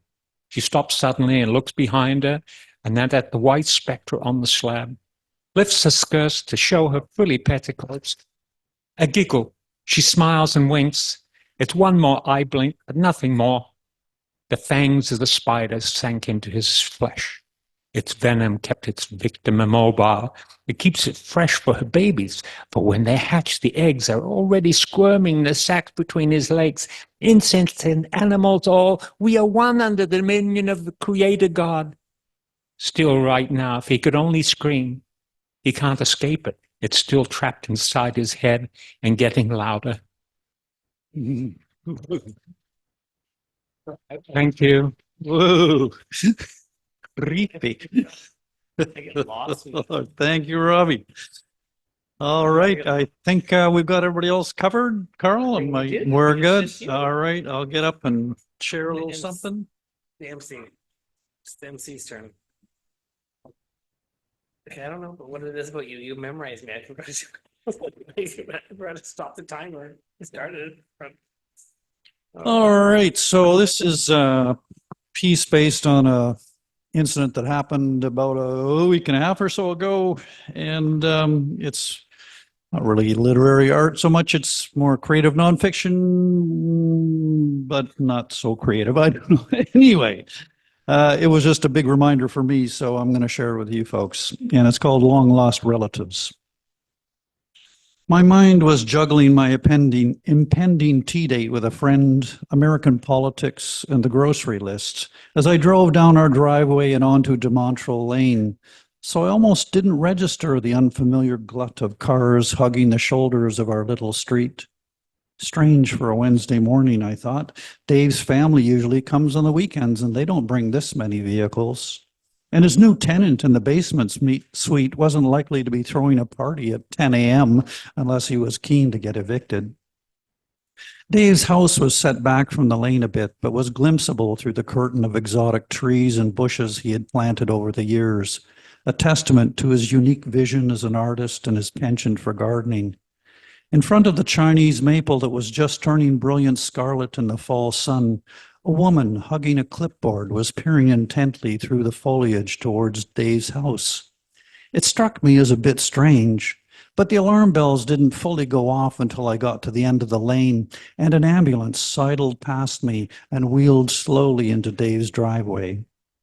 As I turned onto Grandview Road and headed towards town, I sifted the facts back and forth and added in the realization that I hadn't seen Dave out in his yard the day before splitting wood or cutting trim with his chop saw under cover of the Japanese-style roof he built next to his shed last summer. I called my wife. "What'd you forget?" she asked. "Something's up at Dave's," I replied. "There's all these cars and an ambulance pulled up going real slow. Then there was a woman there with a clipboard. I think it was the coroner." "What are you saying?" she asked. "I think he might be dead," I said. "What?" she said. You're joking, right?" "No, I'm serious. Ambulances don't drive that slow unless they're picking up a body. And I haven't seen him out in his yard for days, have you?" He was a little overweight. "Why don't you take the dog for a walk and see what you can find out?" She quickly agreed, so I hung up and carried on to my tea date with a mixture of shock and sudden grief pooling in my stomach. Dave had been a good neighbor, always jovial and ready to lend a hand or give advice to us newbies to country living. He had often even offered a free water hookup for our RV while we waited for the services to get installed to the build site for our new house. I couldn't imagine driving by his yard without seeing him out there in the khaki shorts he wore from March to November, or the tan Cargill overalls he wore during the cold months in between, a black wool toque perched on the top of his head. When I got to my friend's house, I called my wife again. "Did you find out anything?" I asked as soon as she answered. "Not yet," she said. "I ran into Donnie on the way down to Dave's and was still just filling him in." Donnie was our closest neighbor who was still building his dream home after living in his RV with his wife and 3 kids for almost 3 years. He knew Dave well, and after some initial disagreements had grown to appreciate Dave's quirks and talents just as Dave had grown to respect Donnie's. "We were just talking about how Dave's kids and grandkids were going to take this," my wife said. "They'll be gutted," I said. Dave had raised his son and daughter single-handedly after losing his wife to cancer when they were barely school-aged. And his grandkids' shrieks of joy rang like music through the trees whenever they came to visit. Dave often joined in their play when he wasn't adding another feature to the fort he built them, complete with its own soundboard from a recycled piano. If I felt this acute a pain as a result of his absence in my world, what kind of pain would I suffer, I wondered. I went into my friend's for tea, dragging a lead bag of grief behind me. As we sipped and chatted, Dave may as well have been sitting on the couch next to my old friend as my attention kept drifting in that direction, despite my best efforts to stay present. When we were living in our RV, David had us over for a dinner of homemade cornbread and vegan minestrone that was so memorable I can still taste it if I focus on it.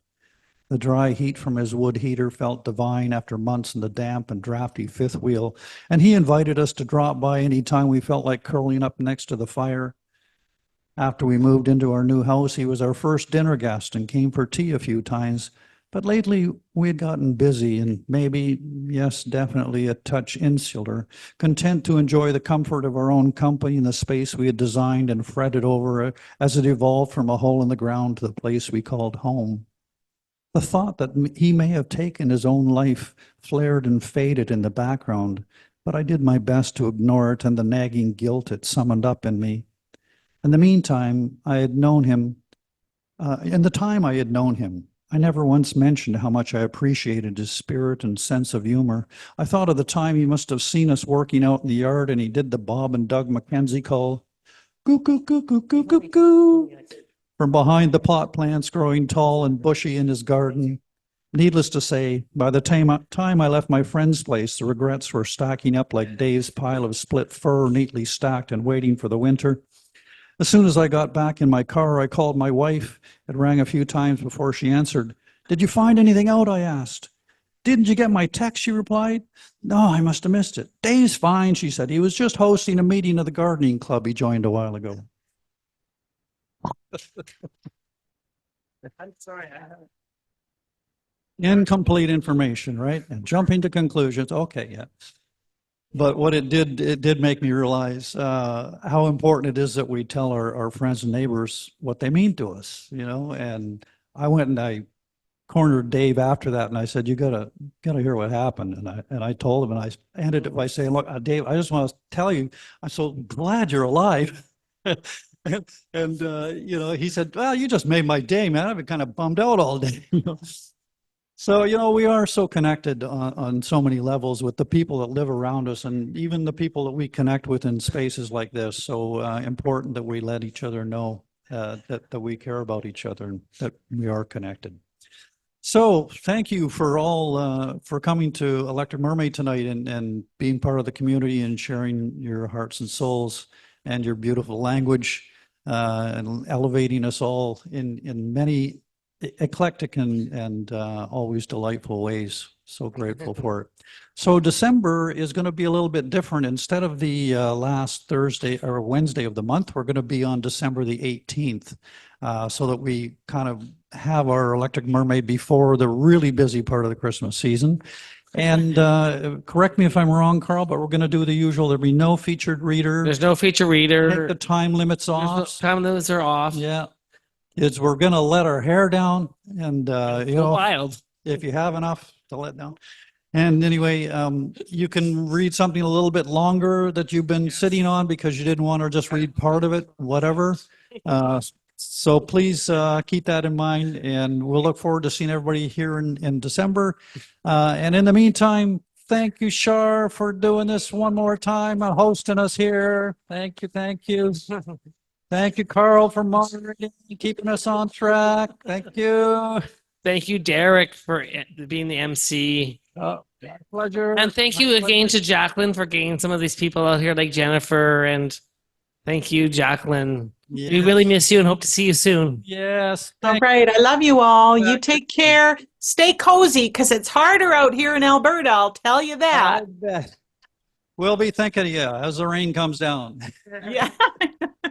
Okay. you Thanks guys everyone out in take Zoom care. land for joining us, and thanks to Sheila back behind the bar there, wherever she is. There she is. Thank you. And thank you, Leslie, for coming all the way from on Zoom, getting up in the middle of the night from Germany. Thank you, Leslie. We count on you, Leslie. So keep on coming. December 18th. Hope to see everybody then.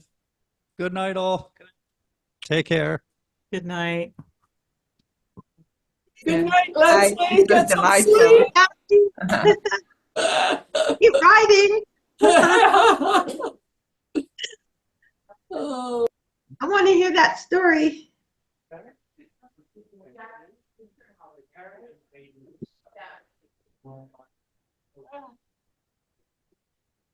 Jackie, did you know your sister-in-law was here? What? Ellen is there? She was. Ah, She just came for you. oh, bless her heart. That's incredible. If I had known, I would have drawn your attention to it at the time, but I just found Aw. Yeah. You mean Ellen, not my sister Barbara, who also lives No. in, yeah. Ellen Barbara Brown. never, yeah, isn't that nice? I love that girl. You know, I bless the day that I set her and my brother up. It's a whole other memoir, Derek. Oh my God. And I gotta tell you, it worked like a charm. I set them up on Match. No way. I wrote my brothers. Matt, I told him, I said, you need to be on Match. Your problem is, you meet somebody and boom, you're not even thinking about, you're not giving yourself enough of a field of choice, right? Yeah. So I said that I needed to write his profile. He's like, I don't, and I'm like, okay, judging from your last 4 wives, I'm just saying, So anyway, finally he called me, he said, I give up. Okay, set me up. So over the process of over 2 nights, um, I wrote Profile. I interviewed him and the ultimate interview, I wrote my brother's profile for Match. Oh my And God. I told him what he could say, what he couldn't say, what kind of pictures we needed on there. Oh my God. I know. Yeah. And almost immediately he was just beswamped. He was beswamped by all these women who saw how adorable he was and how wonderfully he wrote. But honestly, it was his words. It was truly his words. So Oh my God. yeah.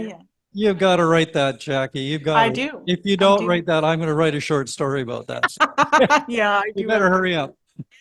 I do. Maybe I'll put it in Modern Love in the New York Times. Yeah. Yeah. Yeah, craziness, right? Yeah. I've often thought I should hire myself out to do that because I Oh. do know how to write a good Oh my God. profile. Yes. Yeah. Yes. I bet you could make a fortune. I've got I've got some really interesting stories that have to do with that. But suffice it to say, Yeah. it worked. And now the joke is that when we get together for family reunions or whatever, Ellen says, I thought I fell in love with Charlie, but I think I fell in love with Jackie. Well. Oh, crazy, right? Yeah. Crazy. Ah, Yeah. Anyway, I'll let you go. I'm having a hard time hearing with all the background noise here. okay, But all right. So good to talk to you, my friend. Hello, you too. Char. Mwah. All right, lovely to see you too. You guys Always good take to see care. Jacqueline. We miss you. Uh-huh. Thank you, Karl. I miss you guys too. I really do. There's nothing like you. Seriously. You're fabulous. You can come back whenever you want. Okay, of course. There's a room I here love at Char's, in the Char's Inn. of love Shars. Yep. All right. You guys take Zoom care. in anytime. Thank you. Yeah. Okay. Bye-bye. Good night.